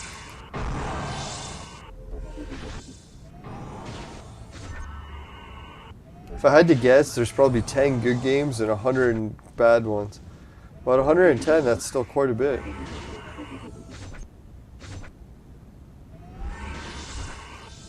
And to each their own. Some people might like games that other people think are bad. So I always find it funny when women think they're unattractive. It's like, there's always going to be some guy that finds you hot. No one finds all women the same.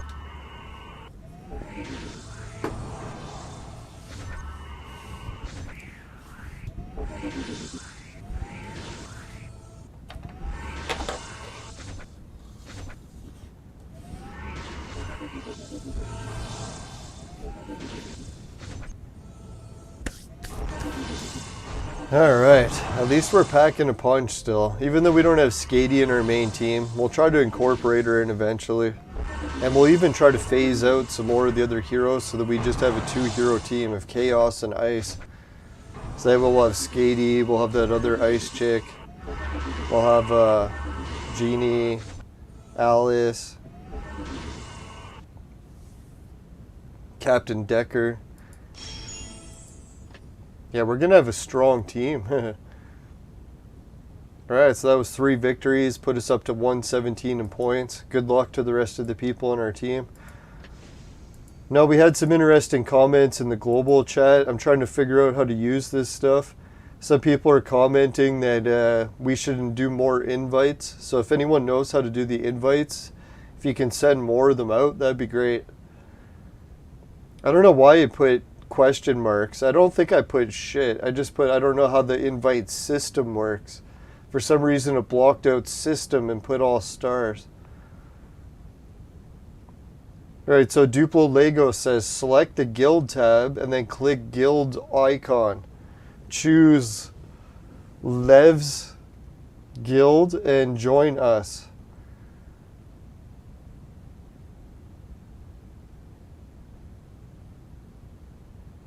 Oh. Alright, so we'll have to try that sometime. Select the guild tab and then click the guild icon. Guild icon, where the hell's that?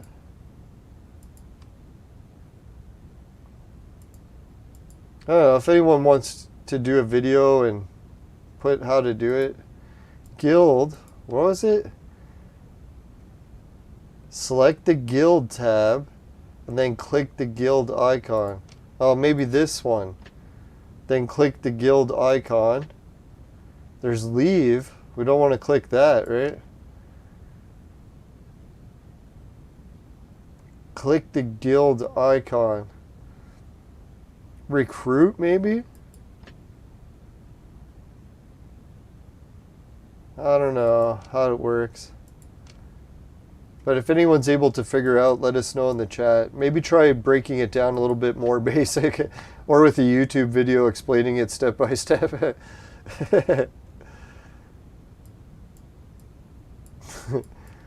Sorry, I'm a little bit slow. to say the least.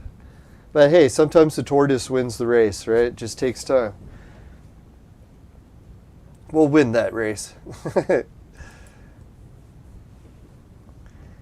Alright, so what else do we got? We got to do some infinite ring. We got to do the bounty missions.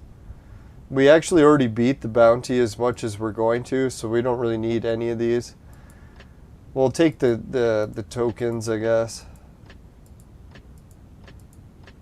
The rest we won't bother.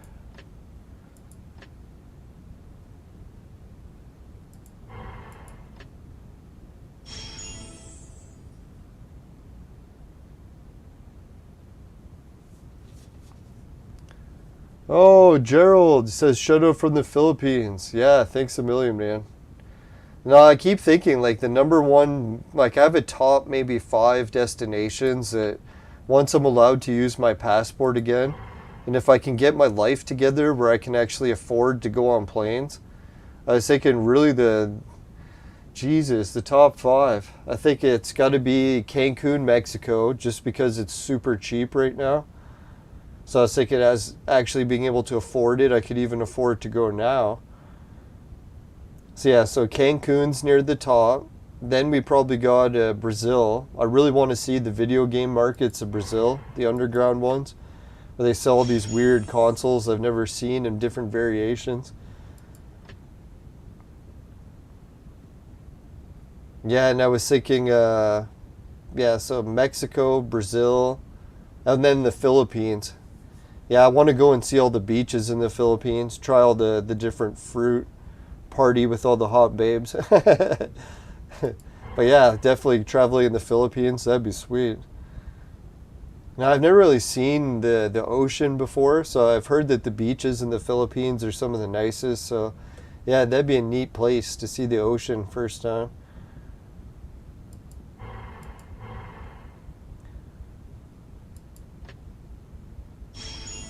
Now, I was trying to think, what was the other place I wanted to travel to? Oh yeah, British Columbia and Canada, so a couple of Canadian places I still want to go. Yeah, it's such a rush to think that I've been like saving money to travel for like the past, I don't know, 5 years. And now the time has come where I'm done saving and it's actually time to travel. It's like, holy shit. It's what the fuck? I never thought the time would ever come. Seemed like it was never ending. Constant save mode. And I didn't really save much, and to be fair, I really probably should just fix my garage up north and don't travel at all, but we'll see what happens. I think I'll try to balance it where I spend some of the money fixing my garage and some of it traveling.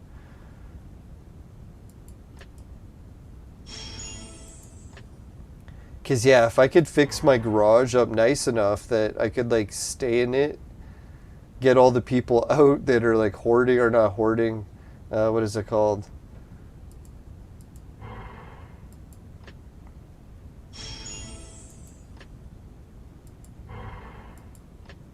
What is it called when you stay somewhere illegally again? I forget.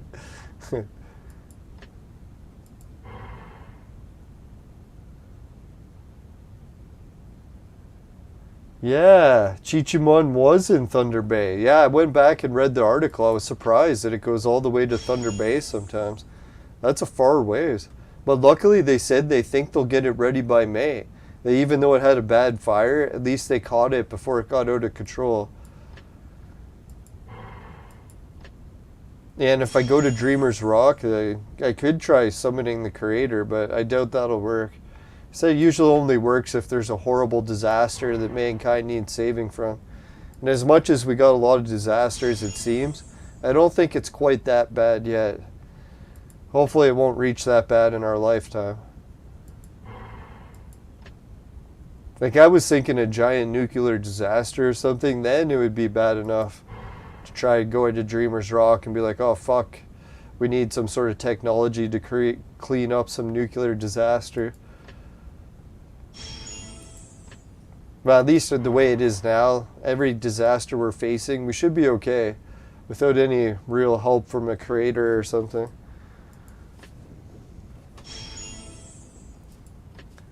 Yeah, it'd be weird if it was someone's job to go there at some point.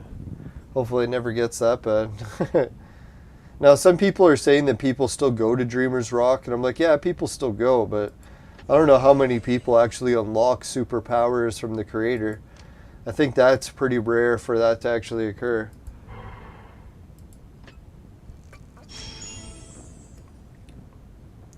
And trying to get the superpowers there is actually pretty dangerous too. You could die in the process. That's why I think many people aren't trying, because it's just too risky. Like trying to camp overnight on a rock in the middle of nowhere where there's like mountain lions and fucking wolves and bears, moose, tons of animals that could easily kill you. Especially if you're standing outside in the middle of nowhere alone in the middle of the night.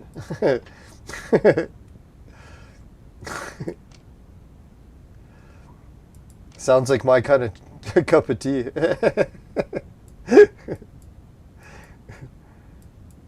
I don't know if anyone's ever camped alone in the middle of the wilderness by yourself at night, but it's quite a rush.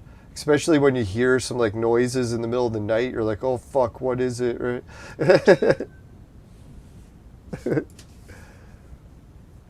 Because like when you're a kid, you kind of think about that, but you're like, oh, at least I'm in the city, or you're in a house. There's a whole bunch of other people around. But it's like, what happens when you're in like the middle of the woods, in the middle of nowhere, and you're the only person? And you're outside, you're not even in a house. Now, I don't recommend it, but man, if you ever want to feel alive, when you're almost dying is when it really happens.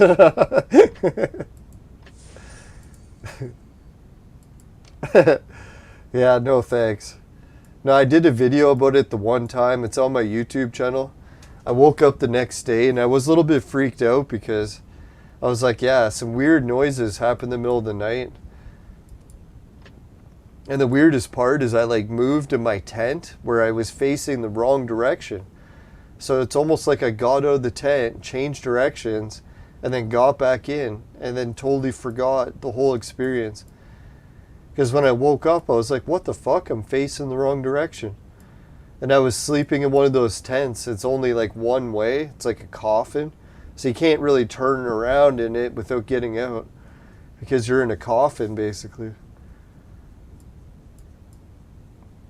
Obviously, I could have just squirmed like a worm, I guess. And maybe I did turn myself around, but it was definitely a weird situation. Woke up the next day, I was a bit freaked out.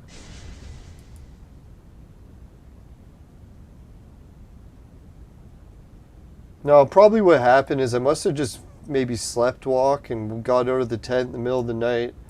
Didn't even realize it, and then when I got back in, I got in the wrong way. That's usually the most likely circumstance. Not something paranormal. You hope.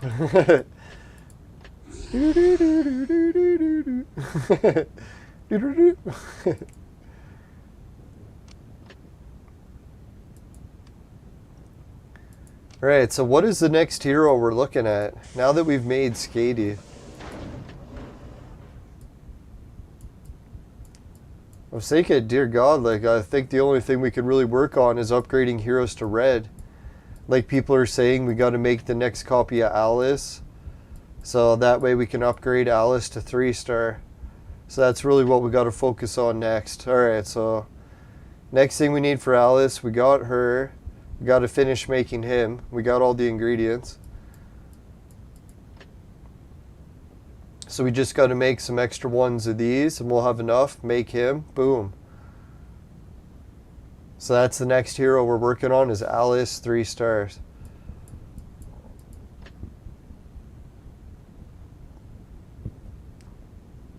Yeah, that'll be wild once we have Alice 3 stars.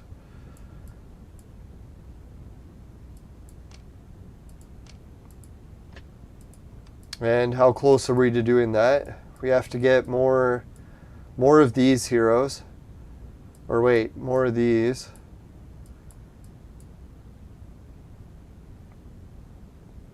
Shitloads more. Speaking of, did we unlock a new hero here? I didn't even look. No, we didn't beat it yet. Let's beat it first. That's what she said.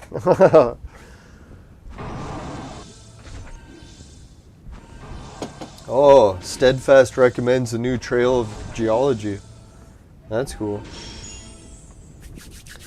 Yeah, so one thing I'm looking forward to is for the past, like since the year 2017-ish, 18, I've pretty much just been hitting the books all the time, reading. It'll be nice to actually just close the books and go outside into real life for a change. Not that I hate reading or anything, but I've had my full of staying home and reading for so long. Dear God. I definitely won't be bringing any books with me on the trip, that's for sure. I used to do that sometimes. I go on like a camping trip and bring books. It's like, I've had enough of books for a while. I'm sure I'll get back into the reading, but we'll need a little bit of breaks doing real life stuff for a change. Going outdoors, walking around on trails, filming vlogs, editing it, putting on YouTube, new travel vlogs.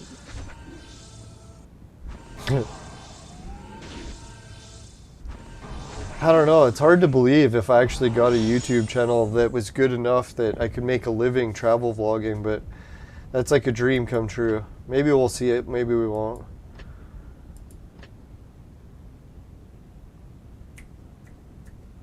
I think I might even be able to get a popular niche going if I started doing videos traveling in Quebec. Just because there's so many places in Quebec that everyone speaks French and would definitely make for some awkward situations. Hopefully awkward enough to make watching better. Yes, we're on to the boss.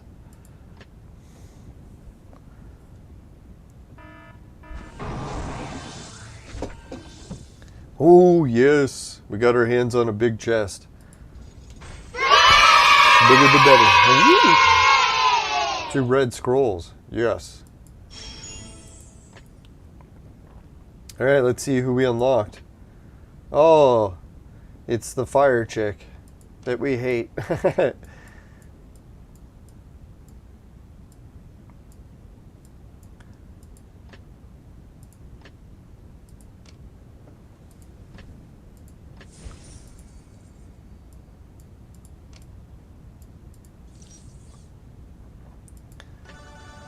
Alright, so soon we'll be doing the casino event.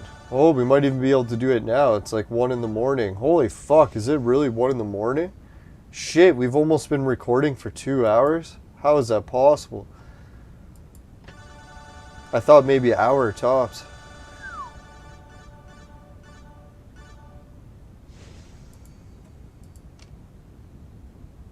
Yeah, thanks everyone for helping us get it up to 6 likes. Especially this late at night.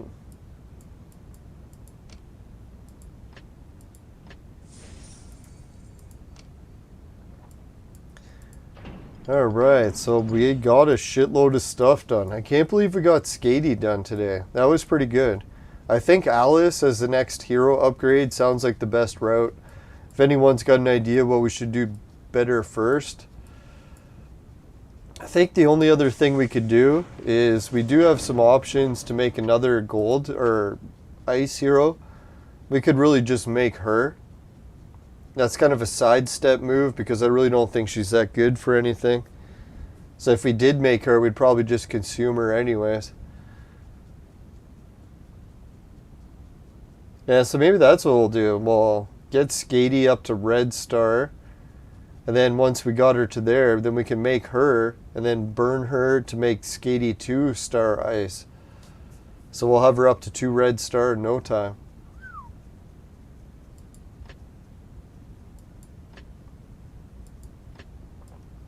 Some of the other heroes we could make Red Riding Hood instead, if anyone thinks that's worthwhile. I was thinking she's kind of tempting, right? Like we got all the ingredients, why not?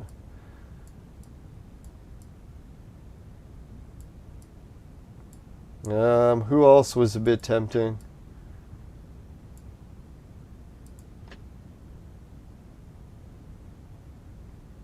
Yeah, I think we actually have enough for Bifel, so we could make them, but we really don't need an extra healer, so it's kind of a sidestep move. I'd almost rather just save the ingredients because there's a lot of good ones.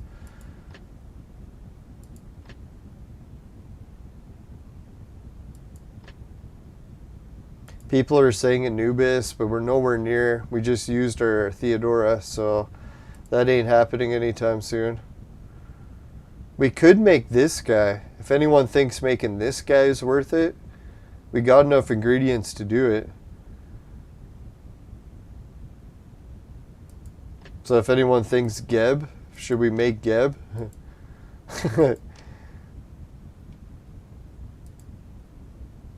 That'd be so weird if we had Geb on our team. Yeah, we can make a lot of these other heroes, but I don't think any of them are worth it. We might make her, because we could make an extra red, so we'll have an extra fire clone to burn. We could actually make, what's her name? Skadi, or Sekhmet up to 2-star red, if we made her and consumed her. So that might not be a bad route, eh? Get Sekhmet up to 2 red star. Then we'd be looking at, man, Tengu. We could even boost up Tengu or Sekhmet up to 3-star, or both of them.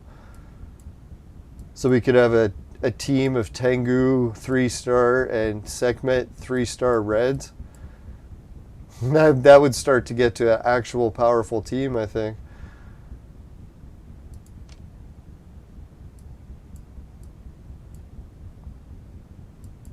So I think in the meantime, we'll focus on trying to get some more potions saved up so that we can get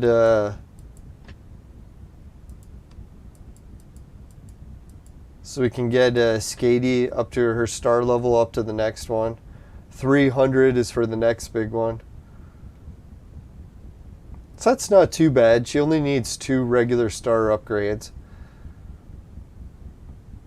So one will take a while, and then the second one, yeah, definitely will take a long time, but at least we're only going to take a little while to save up the next one. Get her up to 6-star. I don't know what's the big advantage once she gets up to red star, if anyone knows what's the difference. It'd be kind of neat to find out in advance.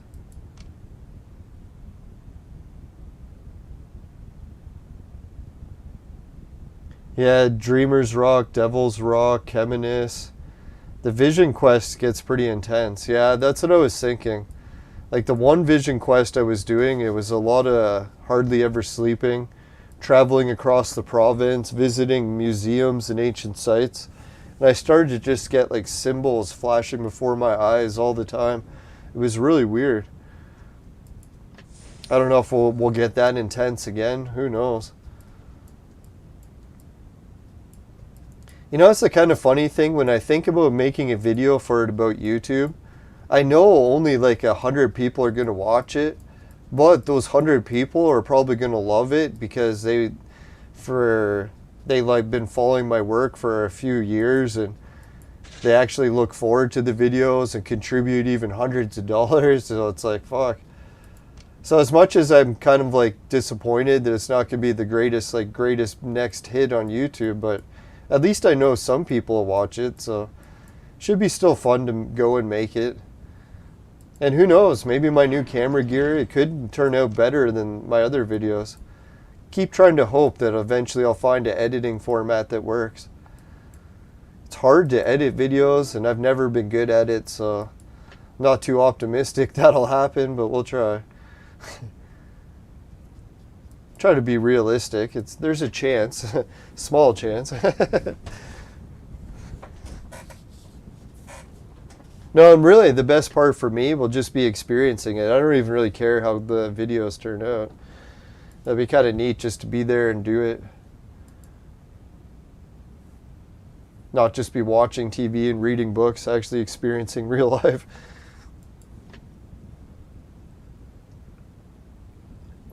See, that's why I think a lot of people, not to make fun of it, but anyone who gets stuck in bad ruts in life, or even to the point of depression, sometimes it's when your life just needs a change. I don't know what it is. It's like your chemical reactions in your body even start telling you, it's like, you know what, it's time to do something different. Some people will go the chemical route and just like try taking drugs as a different option, but they have no other way to change their life. Not to offer medical advice, but yeah, always try the way of changing your life, see if some other thing can make you happier. It's just surprising how much change can actually do. Yeah, so we'll see what my life changes. Hopefully it's not all for the worse.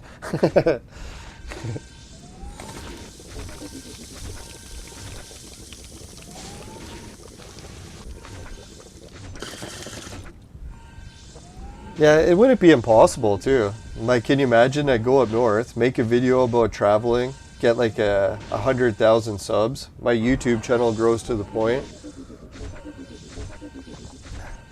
where all of a sudden I'd have enough money to fix my house up north and actually live there full time, even and subscribe to like good internet, so I'd be able to do live streams up north.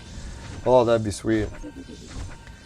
And then I'd be like, all right, then I really got my foot established as a YouTuber, got my life organized.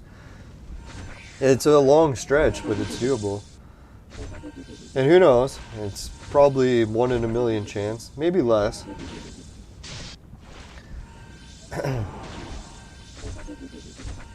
No, I'm trying to think too, like even if my YouTube career fails, at least I can fall in the backup plan of getting my invention going again.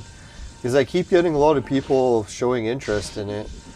And I was actually thinking about maybe doing a few cannabis conventions. I've actually talked to the people at High Times Magazine before and they want me to do it. So talked to a few different companies, they want me to do it. But now it's the whole thing about big conventions and the virus. So hopefully a year or two down the road we won't be dealing with so many viruses and big conventions won't be that big of a risk. Yeah, because if I could sell the rest of my invention, just the stock I have now, I could use the money to afford to fix my house, so that'd be sweet. Hell, if I could sell them all, I'd have enough to rebuild a new house. Boom.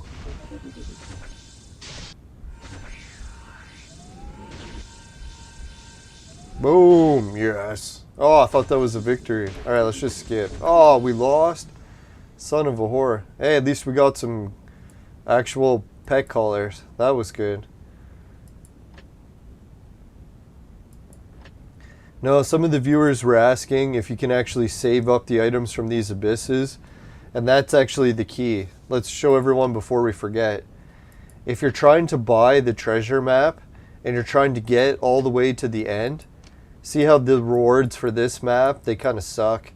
If you go to the rewards to this one, they're actually a lot better. But if you go to the rewards to the ones at the end, they get fucking amazing. Like the best rewards you've ever seen in the game. But the challenge is you have to get all the way to the end. And what some people don't realize, in order to get to the end, guess how you do it? You have to buy all these. So when you buy them all and you go to the next sword, you have to buy all of them again in order to make it to the next sword level. And they said the shitty thing is when the abyss ends and it resets and you wait months and months for it to come back, when it comes back, it resets you all the way back to the first sword. So in order to get all the way to the end, you have to save up enough skulls to buy all of them. Like all these, all these, all these, in just one big run of succession. So I've been saving them up forever. I don't know if anyone can see. I'm at like 25,000 skulls now. So that's still not even enough to beat the first level. And I've been saving it for like 2 or 3 times. So it kind of sucks. I don't think it is really that possible to make it right to the end, to save up that many. But if anyone found a faster way to do it, just let us know in the chat. That's as far as I know how to beat it so far. Which sounds pretty pessimistic, but hey, at least there is a way to beat it. It's just really slow. Slow as fuck. Hey, underrated gamer. Welcome to the chat. Alright, Critical Abyss. Hunter, speed up.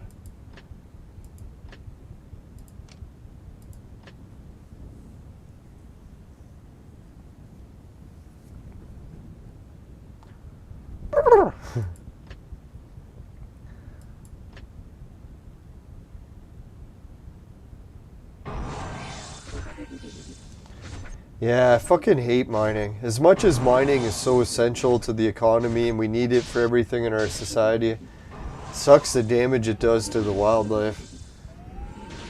Like Steadfast was saying before, wouldn't it suck if I bought the Riverside Inn and built a hotel that you could see from the top of the mountain? The only thing I was thinking is that mountain, they already built garbage dumps around it, so it's not like the view is actually still pristine. But yeah, one more thing blocking it would kind of be shitty. You gotta try to preserve things to some degree. Yeah, that's what I was thinking, man. I really wish someone would buy the garbage dumps around Mount Kemenus and close them, so at least you didn't have garbage dumps to look at from the top. But to each their own. I guess they needed somewhere to put the garbage.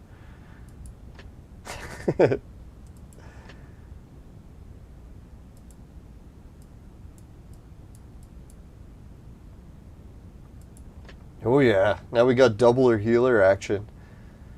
Nothing like 2 times better.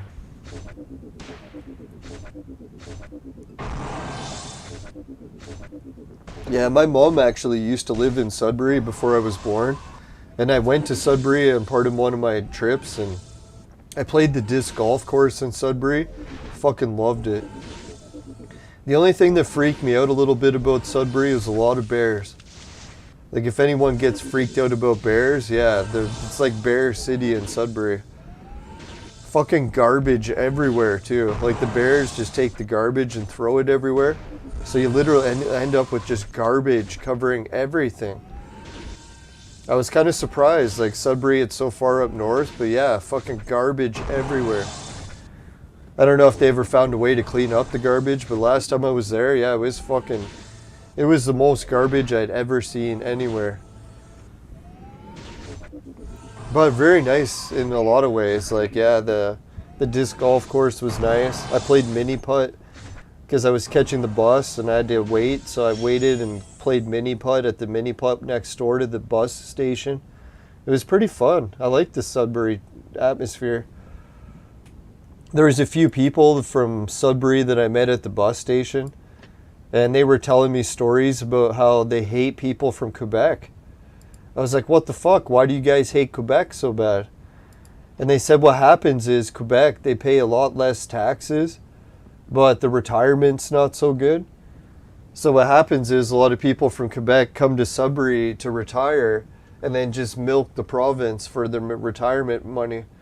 I don't know how true that is, but that's what they were saying at the bus station. All right, the game failed, so we'll load the commercial. We'll be right back. They also said people from Quebec drink too much. That's why I think I'd like them.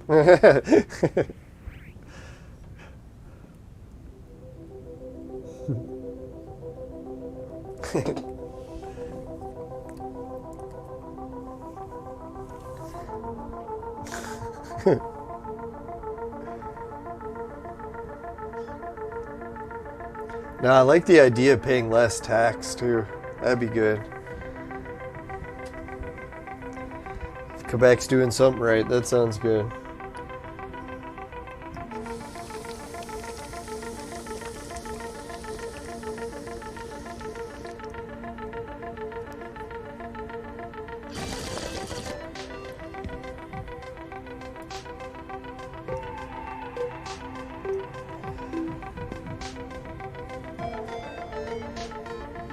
Woo.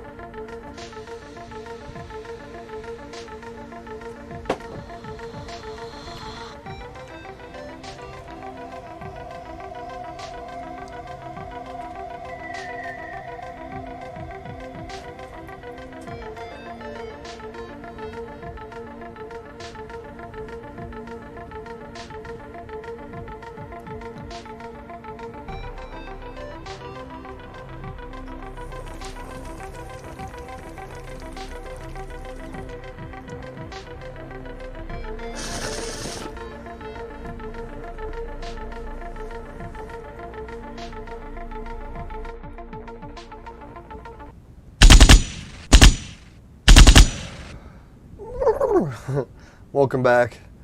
Now, I think one of the first things I'm going to do this week, or yeah, hopefully this week, is we're going to go down to Google. If anyone hasn't heard, where I live in Canada is also called Silicon Valley North, where it's like the most high-tech city in all of Canada. And Google happens to be building their headquarters just a couple blocks down the street from where I live. So I can actually go and do a report on what Google headquarters looks like in Canada. And it's fucking amazing.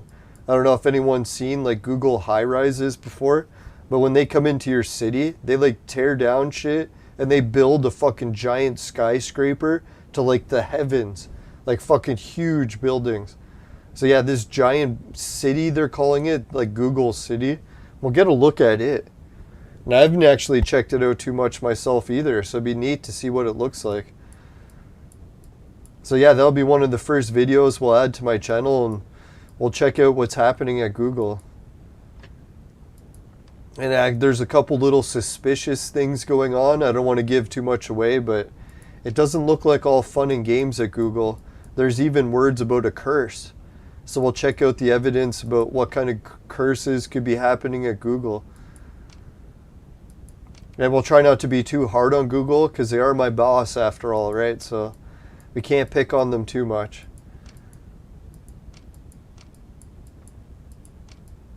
Yeah, so when we come back, I think next thing we'll be doing, like the viewer said, is we'll have to do the scroll burning. Or not the scroll burning, the casino.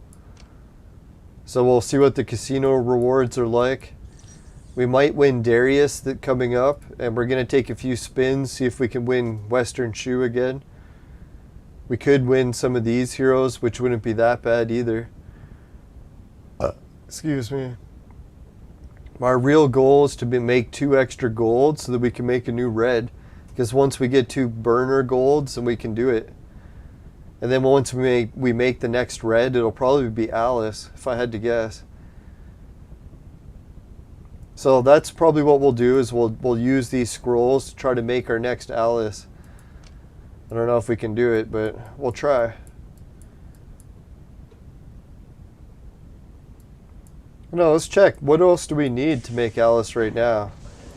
I think we need that Son of the Black Hole, right? So,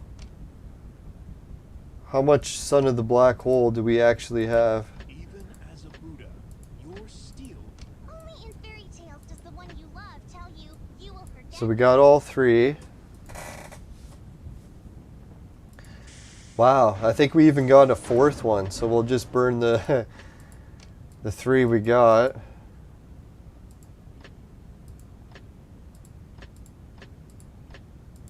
So we got to make her. Then we already got lots of her. And we'll just have to make 2 extra burners. Could actually burn these ones if we really had to, but let's not. Let's make some other burners so we don't waste them. So you can see we're like really close to actually just making him. Damn close. And once we've made him, then we'll have to make another Alice. Let's see, what do we need for Alice?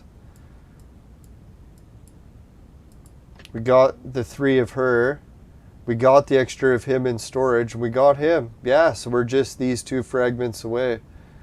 So we just have to keep tanking back and try to keep making more Sun Stars. And my goal too is I'll just keep using up all the items that we get at the tavern. And we'll just keep buying Sun Stars. So we'll just keep buying them. And we'll just keep making the Sun Stars, because that's really what we need. Once we make enough Sun Stars, we can finish making Alice. And yeah, so we're getting damn close to another 2 of these. So if I had to guess, we're about a month away from Alice. 4 weeks or so, depending how long it takes to get these Sun Stars. If anyone thinks another faster way to get the Sun Stars, but I think that's the fastest. If we keep buying them at the expedition, keep buying them at the tavern, and keep collecting them at the the campaign.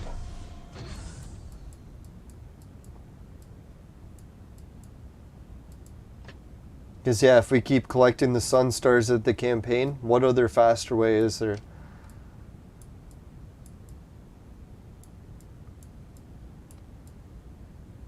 Yeah, and if that keeps going well, then we'll add a 3-star Alice to our team. And we're going to sub out Tengu. So Tengu won't be in the base team. We'll get another ice person in. We'll bring her in.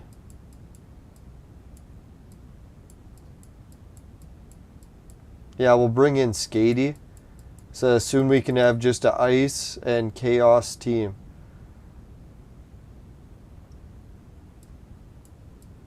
See, right now it's fire and green that both need to get phased out. But since fire is just one, we'll phase them out first. And then that way we can just keep upgrading chaos and ice, and our levels will go up faster because we won't have to keep upgrading the levels for green or fire or lightning any further. I think the way they are right now is high enough. 230 is pretty good. I think 230 is even higher for green. 237 or 8 or something. Yeah, so that's the future of our team with Clone Evolution. Yeah, thanks for all the advice. I think we went the right way with making Skadi. We could have made Suzo up to 3-star, but I'm pretty sure having Skadi in our team is just going to be a better upgrade overall in the long run. Because Suzo, like people said, we're going to phase out lightning anyways, so we might as well try to focus on making blue heroes. And the other blue hero we're going to try focus on making is Beowulf. We got the Captain Cucks we need. We're just one fragment away from her. So yeah, we're getting damn close to making... We just need to get another fragment of her and her. Once we get those two, then we can make Cuck. We got all the fragments for him already. It's just these two we need. I should check, make sure we don't even have one of them. Only in fairy tales does the one you love only in fairy tales does the one you love tell you, you will forget me. No, we don't have her yet. So we got 2 fragments away. So I can hardly wait till we get that one. That'll be the big upgrade for our team next. So once we get Beowulf in there, and then we got Skadi, we got her, that'll be we can even put in Sea King. So that'd be a fucking 4-person ice team. You know how good we'd freeze people when we change it to ice? Wow, we'd just tear him a new one. Oh yeah, and we just used up our mask guy, I forgot. So now we gotta make another mask guy. But we got 2 masks already, so we just need 1 more, and then we got enough. So we're actually really close to the next mask already. Yeah, so if anyone's worried that we don't have this guy, don't worry. We're very close to another one.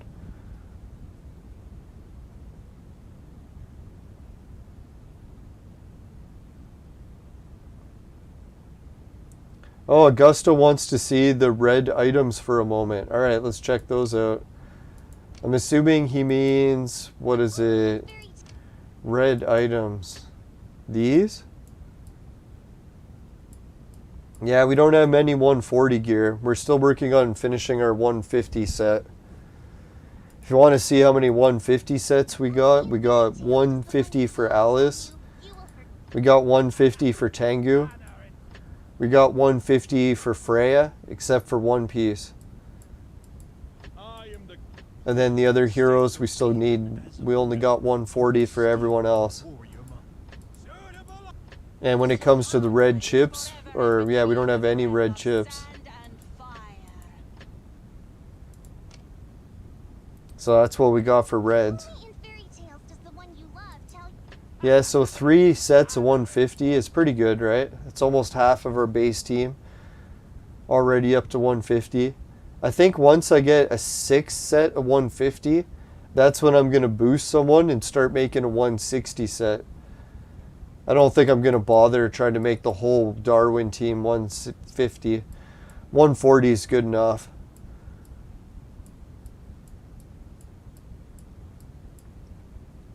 Yeah, if anyone's got another idea of what I should do with the armor, just let me know in the chat. Alright, so I guess what we'll do is we'll give a shout out to everyone in the chat who's been hanging out and messaging, commenting. And yeah, I'll try to stay positive. I appreciate everyone with the condolences and well wishes. We got the last of my funeral stuff tomorrow for my uncle, so hopefully I'll be able to put most of the crying episodes behind me, and we'll be in the clear soon. Be able to stop drinking again, stop doing so much weed, get back on track with the weight loss. We'll be in shape for spring for our traveling adventures. It should be fun. I think we'll turn everything around. Seems like rock bottom is pretty bad, but yeah. Sometimes when you get to rock bottom in life, it's not always that bad. It's just a sign that times are going to be changing. Man. Change sucks, but sometimes it's part of life. A lot of times it's part of life. Yeah, hopefully the food at the funeral will be so good tomorrow I won't even be so upset, and I'll be able to handle it. Just try to think of the food. Be thinking of the diet soon. I'll be like, man, I gotta enjoy this food while it lasts, because soon there'll be no food. Alright, so we beat the expedition. We beat that. What else were we trying to beat? Just kidding. Oh yeah, the arena? Was that it? Yeah, the arena.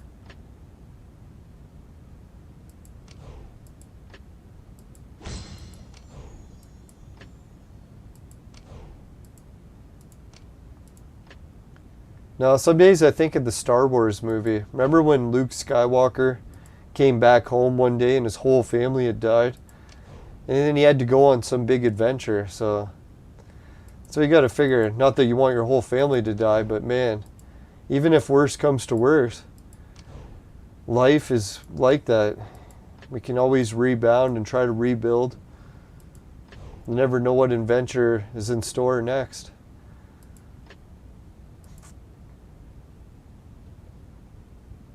Alright, now we can give the viewers a shout out. Holy shit, so many people in the chat. Sorry I didn't get a chance to read everything.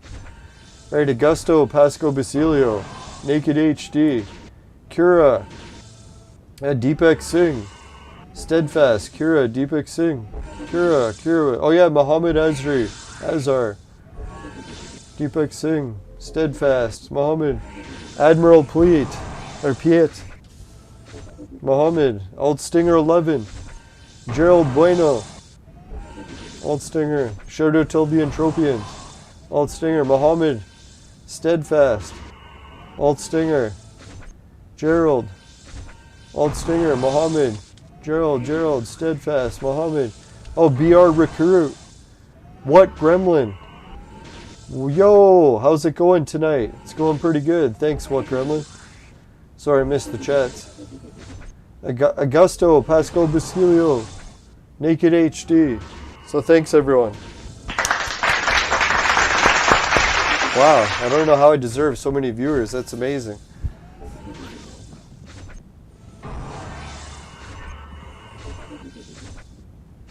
Yeah, and if anyone likes the retro game content, we could have some amazing Intellivision updates soon.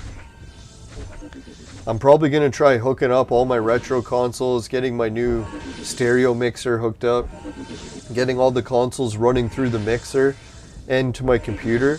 So that means that all of a sudden I'll have the ultimate gaming streaming setup, where not only will I be able to stream Android games, computer games, but all of my retro games in my entire console collection. So that'll be some pretty wild live streaming updates. To be fair, I don't think I'll get it working, but I'll damn try.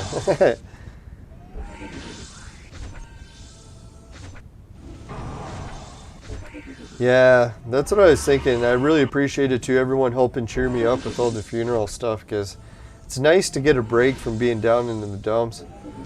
Like just walking into the building and seeing all the pictures of my uncle everywhere, I was like, oh man. But I keep trying to just think positive, or I guess negative, depending how you look at it, is really in life, I'm not a spring chicken anymore. I'm not looking at like 100 years to wait until I see everyone in the afterlife. Like really, I'm already in my mid 40s, so like God. Like at my age, you could die any day. So it's not like I really have to worry that I'm going to take like 50 years to go see my uncle or whatever. More than likely, it's going to be very soon. To be a little bit morbid, but so yeah, I don't have to really be that upset over it. That's how I try to look at it. I know it's kind of a downer way to look at it, but no, if you really believe in heaven, it's only a matter of time before we're all there, and God, at least then we don't have to worry. That's one thing I don't like. I get atheism is a stage that everyone goes through in their life, but dear God, man, if I didn't believe in heaven, it would definitely make funerals a lot harder. That's why I kind of think a lot of people switch to religion just because of they need a crutch. Once you go through enough tragedy, you're like, fuck, man, it's better to have some way to believe in something than nothing.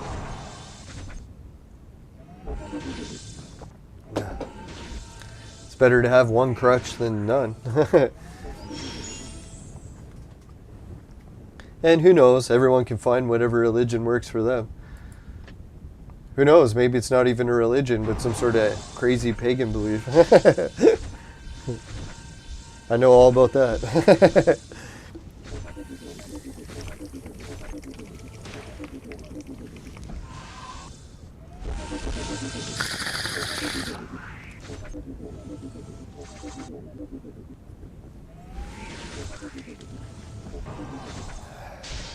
Yeah, today on the vape menu, I just got some of my classic, what is it, All Kinds 47. Pretty good mixture. I kind of like the taste of it. Gotta say I'm a little bit sick of it because I've had a little bit too much of it, but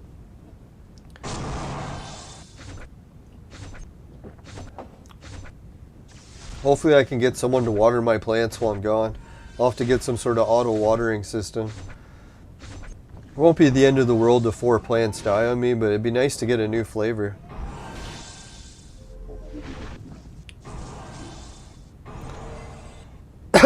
Yeah, we're all just dust in the wind. As much as we try to imagine everyone lives forever, you can't get so upset when someone dies because really, we're all going to be there. It's not like they're the only ones that die.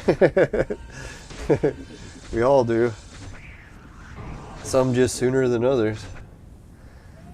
Yeah, and then when you think about it too, as much as it sucks when someone dies sooner than others, at least they're avoiding some of the horrible catastrophes that we're only bound to see next. Who knows what plague or war they're avoiding, because at least they got out of Earth before shit hit the fan. No, my uncle had a good life. You gotta cheers him for that. The doctor said he would never live to see 30, so he at least doubled his life. And yeah, he got a lot of good times in the meantime. Fuck, man, he barely even had any gray hair. He barely had a care in the world. He managed to live the good life. And yeah, it took a lot to piss him off. He was lucky. He stayed lighthearted. So that's what I was thinking. If anyone had a chance to make it to heaven, it's him. He didn't hold a grudge against anyone. Not that I know of.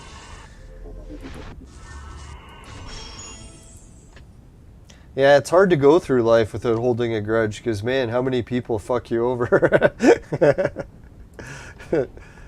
It's a god, there's like never-ending fuck-ups.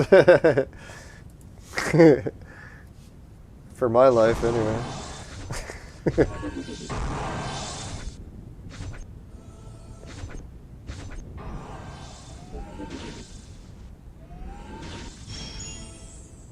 Oh yeah, squatting, that's what it is.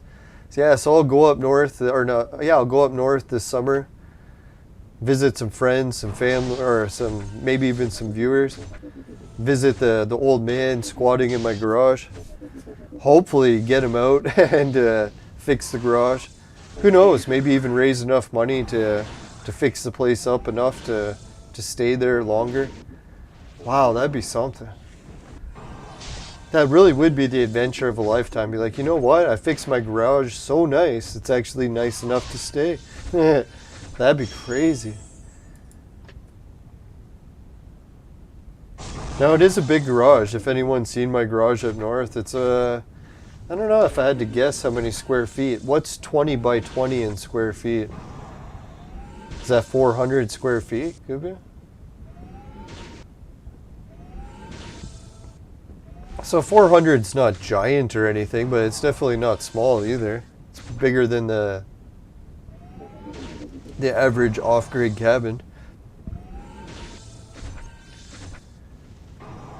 No, the only thing is the garage needs a lot of work, but at least it's only a garage, right? Like when you think of a garage and needing work, you're not looking at 100,000 in repairs, hopefully. Although my brother was telling me right now the price of wood and stuff is still really high. So I'm like, oh fuck man, fixing my garage could be pretty pricey still.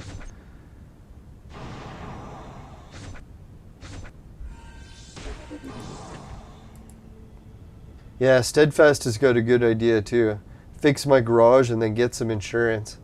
So at least I can rest a little bit easier at night knowing that there's insurance.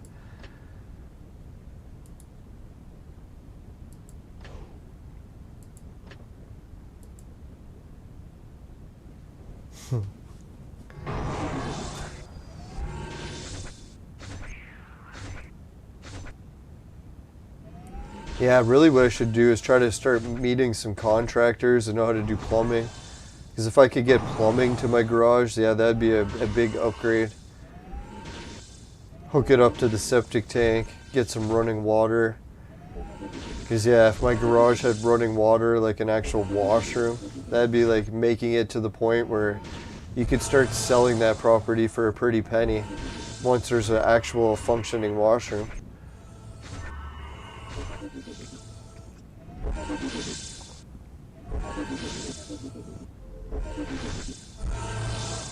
Yeah, I'm not very good at the square footage. Square footage was one of those math classes where I was like, oh man, this is starting to leave me in the dust. So if anyone knows square footage, but yeah, it's a pretty big garage. Like you could probably fit, I don't know, maybe a car or two. No, it'd probably be a car and a half. Or I guess, yeah, maybe two cars, but it'd be tight.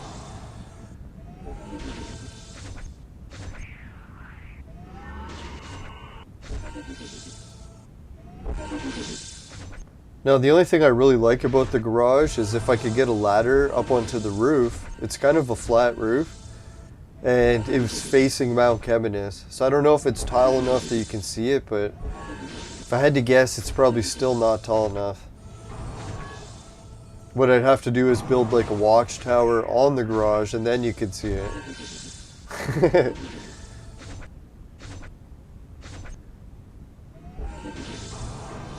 That's what I was thinking. That'd be my dream place up north. If I could fix my house enough that I could just have a balcony on a high up, like, I don't know, second or third floor that faces the mountain. So at night, I could just sit back on a lawn chair, have like a windscreen and a balcony to keep the mosquitoes out. And I could just see like the Milky Way and stars because there's hardly any light pollution. And I could see Mount Keminis and just sit back and smoke a joint. I'd be like, oh man, watch the shooting stars. I don't know like how much it would cost to fix my place to reach that point, but man, that'd be the ultimate. I think that would be the ultimate comparison to actually fixing the lodge, like the inn. Because the inn would be too much work. You'd have to run the inn. That's a lot of work. But at least if you could just fix a house, then you could relax. You wouldn't have to have that much responsibilities. Yeah, and I'd have a telescope so that I could see the mountain even better. Oh man, that'd be mint. Yeah, put a fridge out on the balcony so that I could just crack a beer, sit on the balcony, watch the stars and the mountain. Oh, that'd be the ultimate. I know some people probably want a house in a big city or something, but for me, that would be my ultimate. Especially if my backyard is big enough that I can fence it off and grow a pot plant. So if I could grow 4 pot plants next to my house, oh, it's really all I need in life. Maybe start brewing some of my own booze so we can get some mead and wine. But yeah, mostly all I need is weed.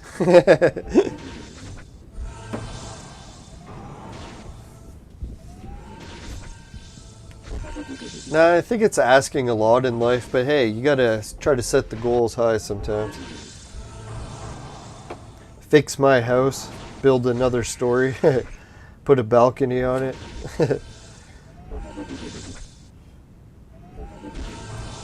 Now, right now, my house up north is just a bungalow, if anyone's wondering, so can't really see too much from the roof yet.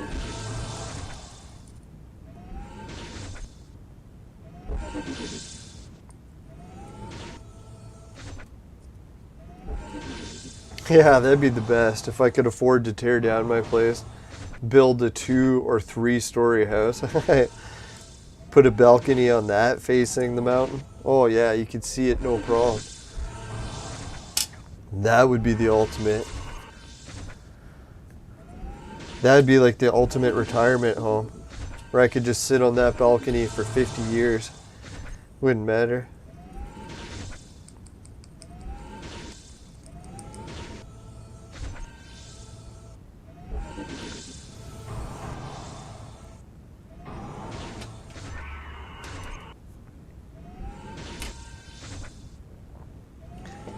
Nah, I think when I was younger, where I really wanted to get a condo was on Grand Bend. There's some really nice condos there too. Well, actually just one condo now that I think of it. Wonder how much those units go for now. Must be a fortune. If anyone's seen Grand Bend before, that's like my province's Miami Beach. So if you like wanted to get a condo like right on Miami Beach, that's where you'd have to go in Canada. It's called Grand Bend. It was so weird too. They only put one big condo building, like an apartment, right next to the beach. But just one. So I was like, when are they going to build another one?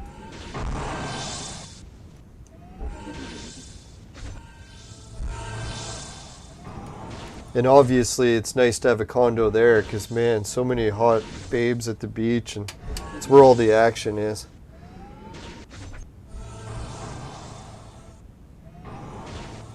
Some of the biggest parties, some of the... It's like everyone goes for spring break in the US. Man, Grand Bend in the summertime in Canada, it's our spring breaks.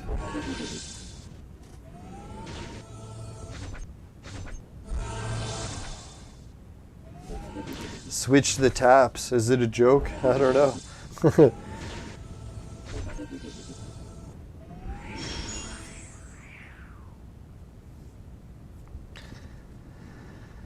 You know what I should do is try to meet the Mennonites or the Amish people up north. If anyone knows the Amish or Mennonites, I guess they're hard to meet up there, but if you can. Because I don't know, like my family has dealt with the Amish and the Mennonites and hired them to build buildings for us in the past. And they did an amazing job. Not to say that all Amish people and Mennonites are the same, but I was just thinking if it came down to hiring someone, I think, yeah, they'd be definitely, if I could afford to hire them, geez, they could build something really good. There we go. My team, too, didn't even have anyone in it.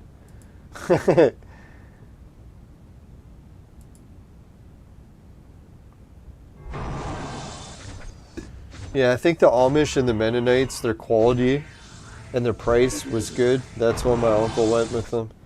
Yeah, they got him to build like a mansion. My uncle got like a mansion built, different uncle. And yeah, they built him like a fucking amazing mansion. I was like, yeah, the Mennonites really know how to build.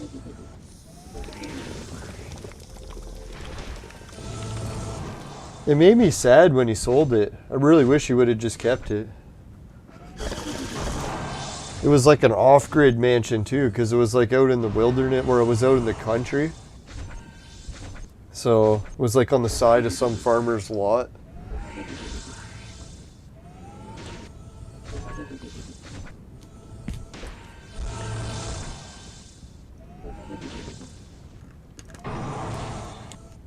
Yeah, the whole thing was like powered by a wood stove too, so even though you're out in the middle of nowhere, you could still heat it, no problem.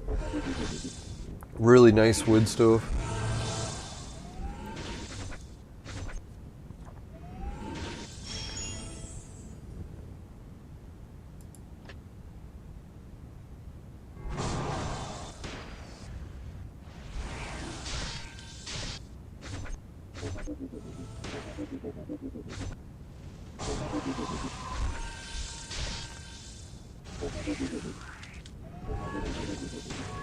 Yeah, the only thing I don't like about mansions is just so much to clean, right? I think if I had a mansion, I was like, oh, if the worst of my problems was cleaning it, wouldn't be that bad. Who am I kidding? I'd like just a 400 square foot garage fixed. Mansions in my dreams.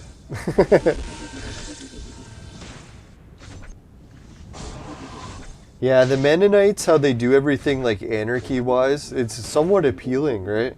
Being everything to do everything yourself and not have to rely on other people to do shit for you.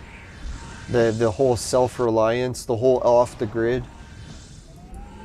I dreamt about going off the grid for so many years, but I started to realize how much I'm addicted to cities.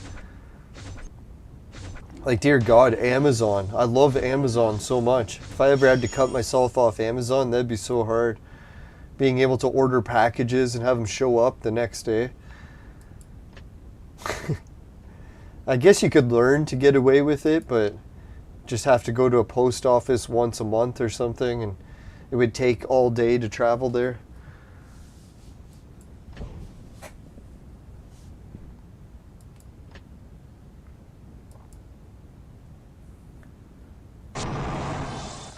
Now, some people have been telling me I should look into getting land by Timmins or by Cochrane or however you say it. Or, what is it, Moonbeam? I think Moonbeam, Ontario is one of the places you can still get really cheap farmhouses.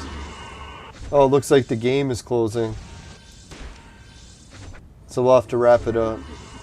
The only thing that gets me about buying land that far north is the bug season. Like, there's a really bad bug season. Like, you're looking at winter 9 months a year, bug season for 2. And then you can get maybe 1 month of good weather.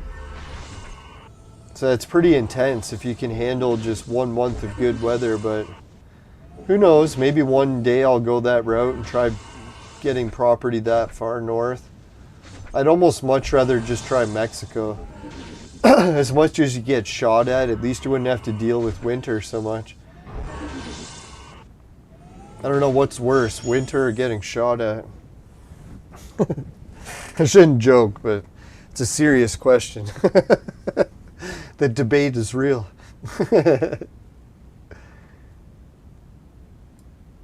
Yeah, I was thinking, man, if you could get your own place up north in like Cochrane or Timmins, and it was like cheap, like at a farmhouse for like 30,000, comes with like 100 acres.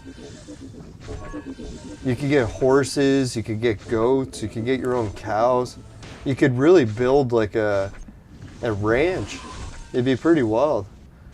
But that still is a lot of work, and I am starting to reach the age where, yeah, it's like I'm in my mid-40s. I can't really commit to any work projects that are more than a decade long. I don't know how much longer I can keep working at such an insane pace, but who knows, maybe 2 decades.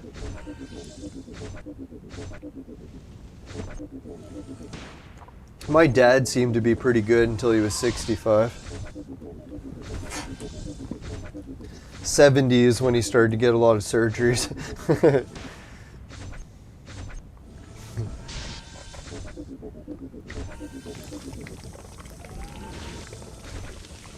So that's the one thing. As good as off-grid life is while you're young. As soon as you start getting into your like 60s or 70s or God forbid 80s, living off the grid is going to be one hell of a challenge.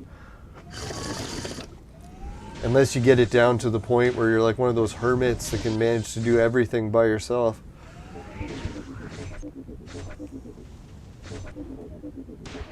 That's when you need like a really strong family, like multiple generations living off the grid.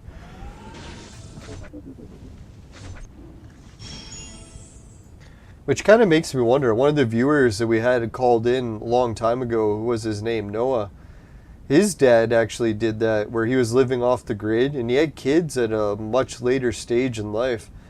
And I think Noah was almost at the point where he's probably going to be helping to look after his dad soon, the way things were panning out.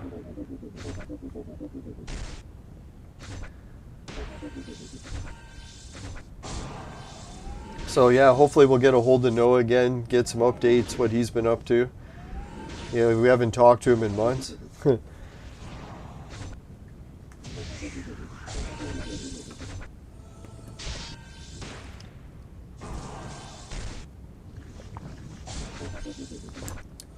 Yeah, the one thing that's dangerous about horses, a lot of the abuse that happens, and just how dangerous horses can be to walk around, right? Like if they step on you by accident, they fucking weigh shitloads, right? So even if one foot steps on you, oh, hurts like a bitch, can crush you to death. No, my cousin actually got stepped on by a horse and it got his foot. It broke one of his toes. And it just stepped on him a little bit, not even like the whole thing.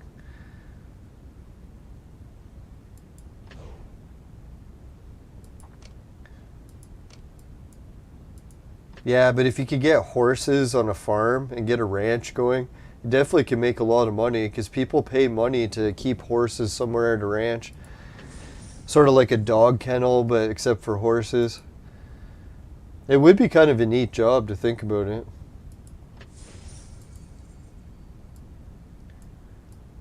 Yeah, if you wanted to do that, that'd be one of those things you'd have to have a whole shitload of kids. Get them to do all the work. It's like, boys, you want your allowance. You're going to have to shovel horse shit all day.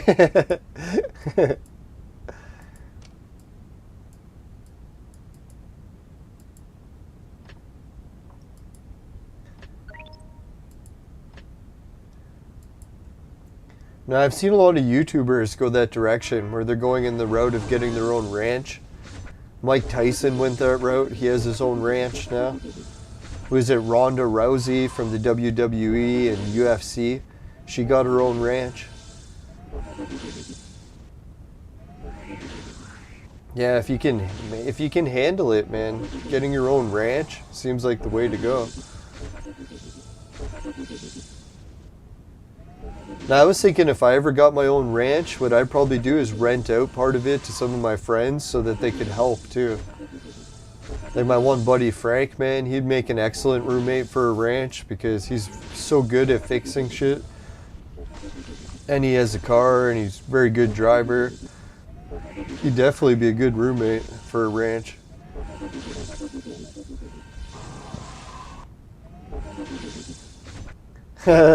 Steadfast, it's 3 pounds away from being a jockey. Wow, that's pretty small. Now, I was thinking about it. That always seems like every girl that I ever date is always the same height and weight. It's always like a 5'3", 100 pounds soaking wet.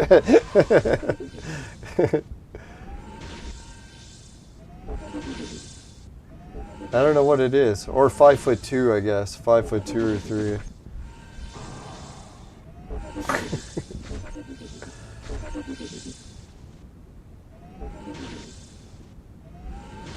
Now, it's kind of a dream of mine one day to date a woman who's actually my height, so I don't have such a sore neck from always trying to kiss. But I guess steps always come in handy for that.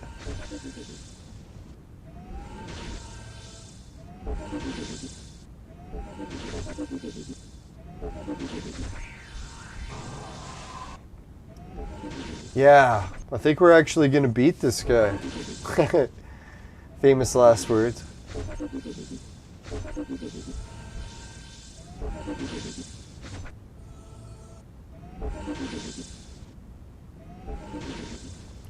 Now I've noticed it when I go to conventions and stuff, most people are the same height.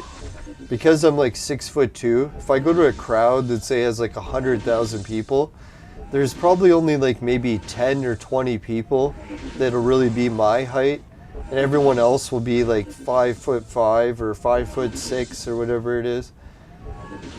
Most people are the same height. The average height or whatever. Which I find it so funny too, because some people that I know are also very tall. So if I'll go to a big show and there's like a crowd of like thousands of people, I'll see my friends because I'll be like, oh, there's that other tall guy. I can see him on the other side of the building. It's my friend Kyle. It happens so often. I'll be like, hey, Kyle. He'll be like, oh, Leland. You'll see me way over on the other side of the building. Come walking over between all the short people. It's like, I saw you across the building. I'd be like, how's it going?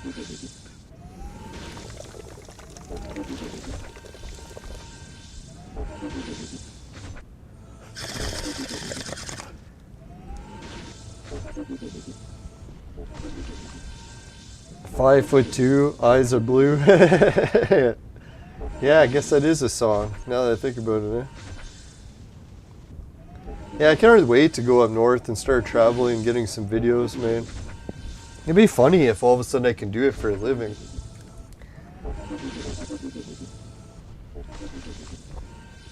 Like, really? If my channel made it to 100,000 subs, which is only 99 times what we have now, yeah, then you could do YouTube full time. Holy shit. Actually have the money for a house. And the best part would be to just do something fun that you like doing and be able to keep doing it. Isn't that really the ultimate goal in life? Find something you like doing and are actually able to keep doing it. Not where you have to stop and do something that's boring so that you make money doing it. Yeah, that'd be quite the life. What an adjustment that would be in life, to do things that I like doing every day. Well, I shouldn't say that because most days that's what I do already. I just found ways to do it affordably. Now that's the really one thing I'm facing too, is now that I'm not helping to look after my uncle anymore, I'm going to have to start paying rent. And now that I'm going to be paying more for rent, it's really the incentive to start finding a new place where I can get cheaper rent. Sad but true. Holy shit, we're almost at the 3-hour mark. I guess that's what happens when I'm kind of avoiding tomorrow. I don't want to have to wake up and face the funeral, so I guess we'll have to do that, wrap up the show and face the music tomorrow. At least with the casket closed, I should be able to hold it together. Let's hope. That's all I'll just try to focus on. I'll be like, man, there's a lot of good food there. Just think about that. Try not to think about anything else. Try to avoid all the pictures of my uncle. Hopefully they're not everywhere. Fuck.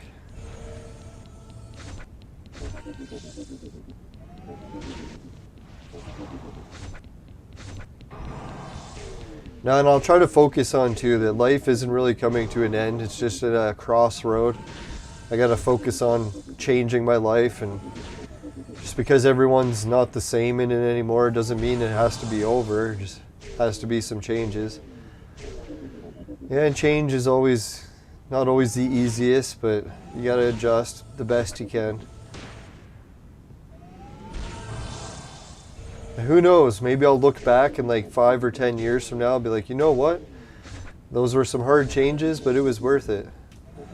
Came through the end and rebuilt my life, and it was worth the struggle.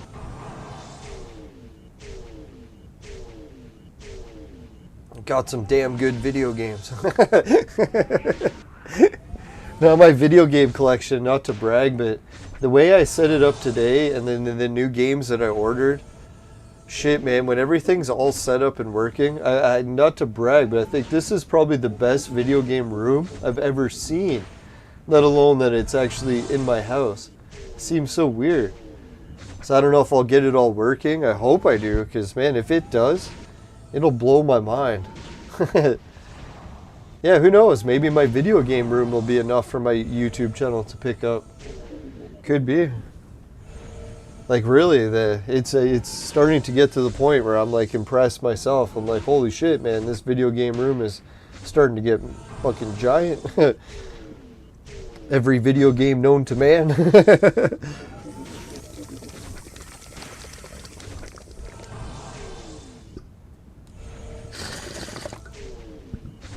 Yeah, I definitely don't even have time in my life to play half of them. That's why I kind of marvel at it.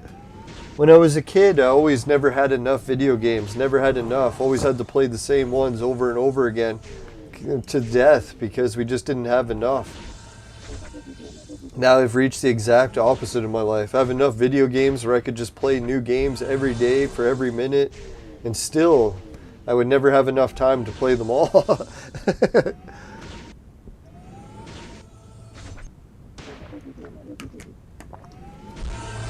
So that's really why I gotta stop buying video games.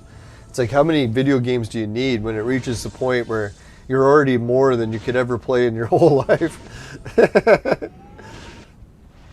But you're still buying more.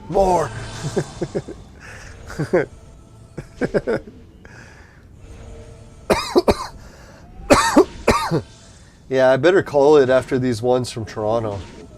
Now that I'm starting to get games shipped from Toronto, I found out that if I order stuff from Kijiji on the internet from people that live in Toronto, they can just ship it for 20 bucks. So it's like anything that I order off the local newspaper ads or whatever it's called, Kijiji, I can get it for like just 20 bucks. And Toronto has a good variety, man.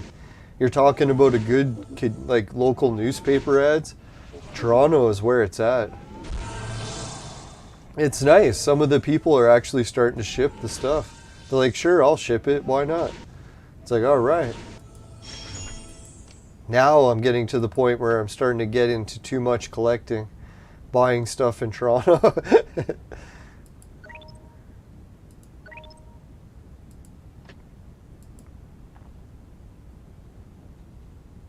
Holy shit, we're getting close to the 8 or 10 likes.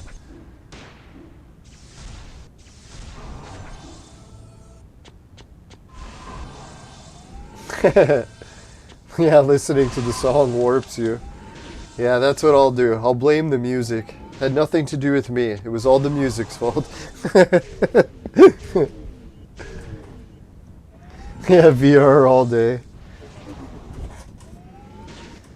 Now, I think that's what's going to happen once I reach like very old to the point where, God forbid, I can't even move. That's when VR will be the ultimate. Who knows? Maybe we'll even have holograms by then.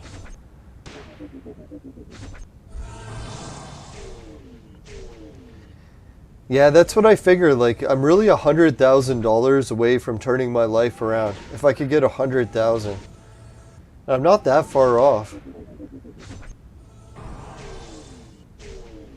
Like, man, if I had a good year at work, I could probably be halfway there. That'd be sweet. And then that's even without YouTube. So yeah, who knows?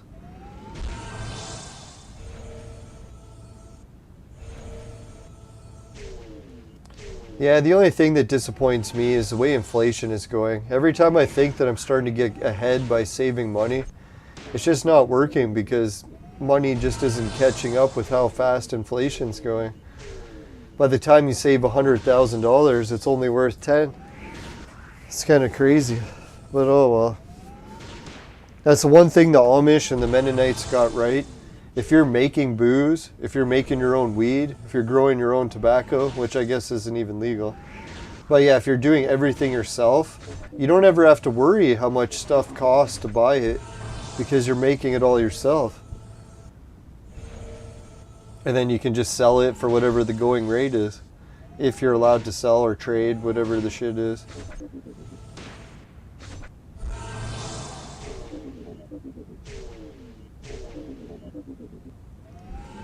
Yeah, I'd love to get to the point where I can make my own booze. When I reach that point, then that'll be a new accomplishment in my life. I think that's what I'll do in order. As soon as I get my own place, and then I can say, hey, I have my own place, then I'll have to start making my own booze. So once I'm growing my own weed, drinking my own booze, then I'll have a vegetable garden where I grow my own food. Maybe even a beehive where I collect my own honey, but I doubt I'll go that far. Beehives are a lot of work.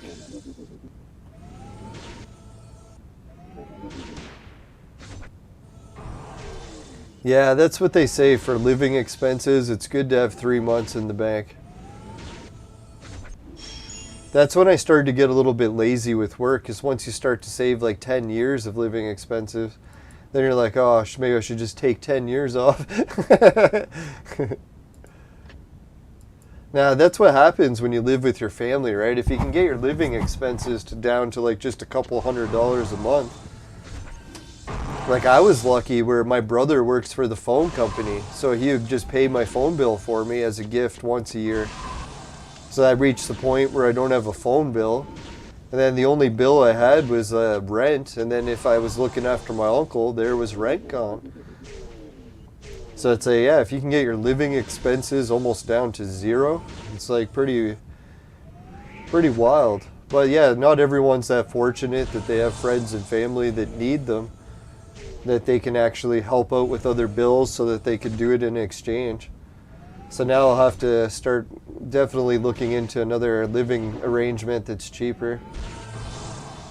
Somewhere else that I'm needed. That's what I was thinking. If I could find somewhere up north that I could make some money coming in, and I'm needed up north, then it would be nice, because then I'd have a reason to stay. But I don't know if I could actually find that. YouTube might be it, who knows. I guess when it comes to shoveling snow, there's probably lots of work up north. I definitely got that job down pat. Could get a nice snowblower up north.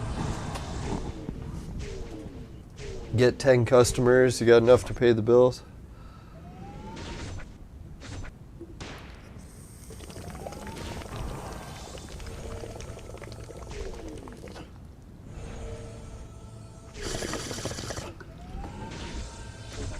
No, realistically, if I was to ever live up north year round, I'd have to get a place fixed up big enough that I could rent part of it. So at least I'd have half my income coming in just from renting. That'd be good. And I know lots of people up north that need to rent, even people in the city here that need to rent. So it's like I'd never have trouble finding tenants. It's all about just getting a place to rent.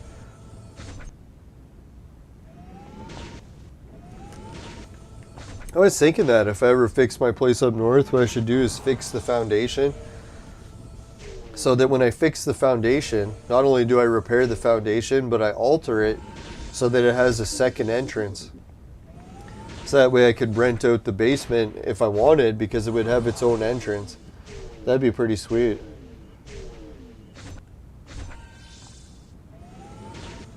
So that might be a bit of a stretch, but we'll see. Got to focus on one thing at a time. Fix the foundation.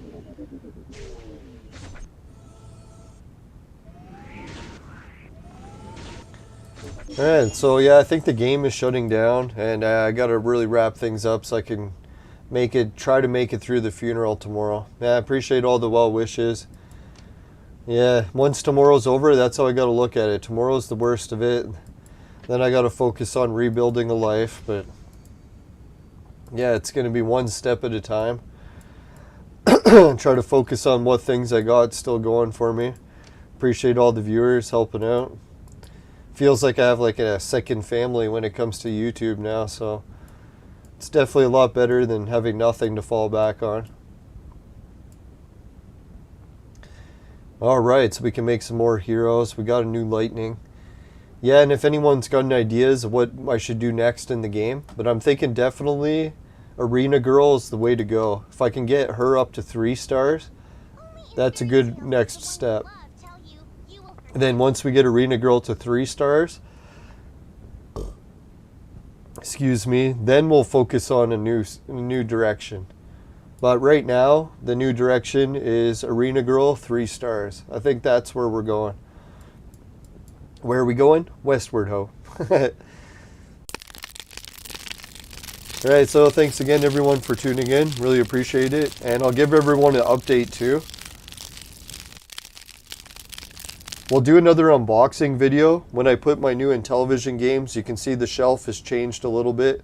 So we're going to put some new Intellivision games there. The ones that arrive from eBay. The ones that arrive from Toronto, hopefully. And once they do, yeah, we'll get updates on the gaming shelf and how it's progressing. This little shelf might actually be my life savings one day. I'm doing a little, what is it, a spreadsheet with the price of every single game so I can monitor it like stocks and see if my stock portfolio is going up or down. It's going to be pretty wild, but yeah, so we'll do some updates on that, and let's go to the fire screen. Yeah, and we'll have some more Clone Evolution soon, and yeah, we're going to be doing some updates on the Royal Jelly. Sorry, I just had very limited strength and energy to record. As people can see, I almost have like black eyes. I haven't really been sleeping well at all, but hopefully soon. Alright, so thanks again everyone. Yeah, if you happen to get any, let's see, Skadi in your vaporizer and it tastes like shit, give the show a dislike. But if it doesn't happen, you can give the show a like. I really appreciate it. Just make sure never buy the products from my sponsor. Because it will ruin your life. Bye for now, everyone. See you later. Take care. Yeah, and good luck. Yeah, and I wish everyone else well with their family too. I know I'm not the only one who's going through hard times these days, especially everyone in Ukraine. You can imagine how many are losing loved ones. Alright, so bye for now everyone. Take care. See you later. Later. Later.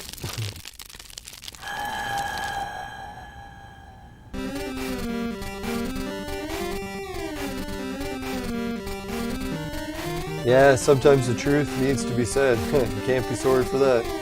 Alright, bye for now everyone. See you later.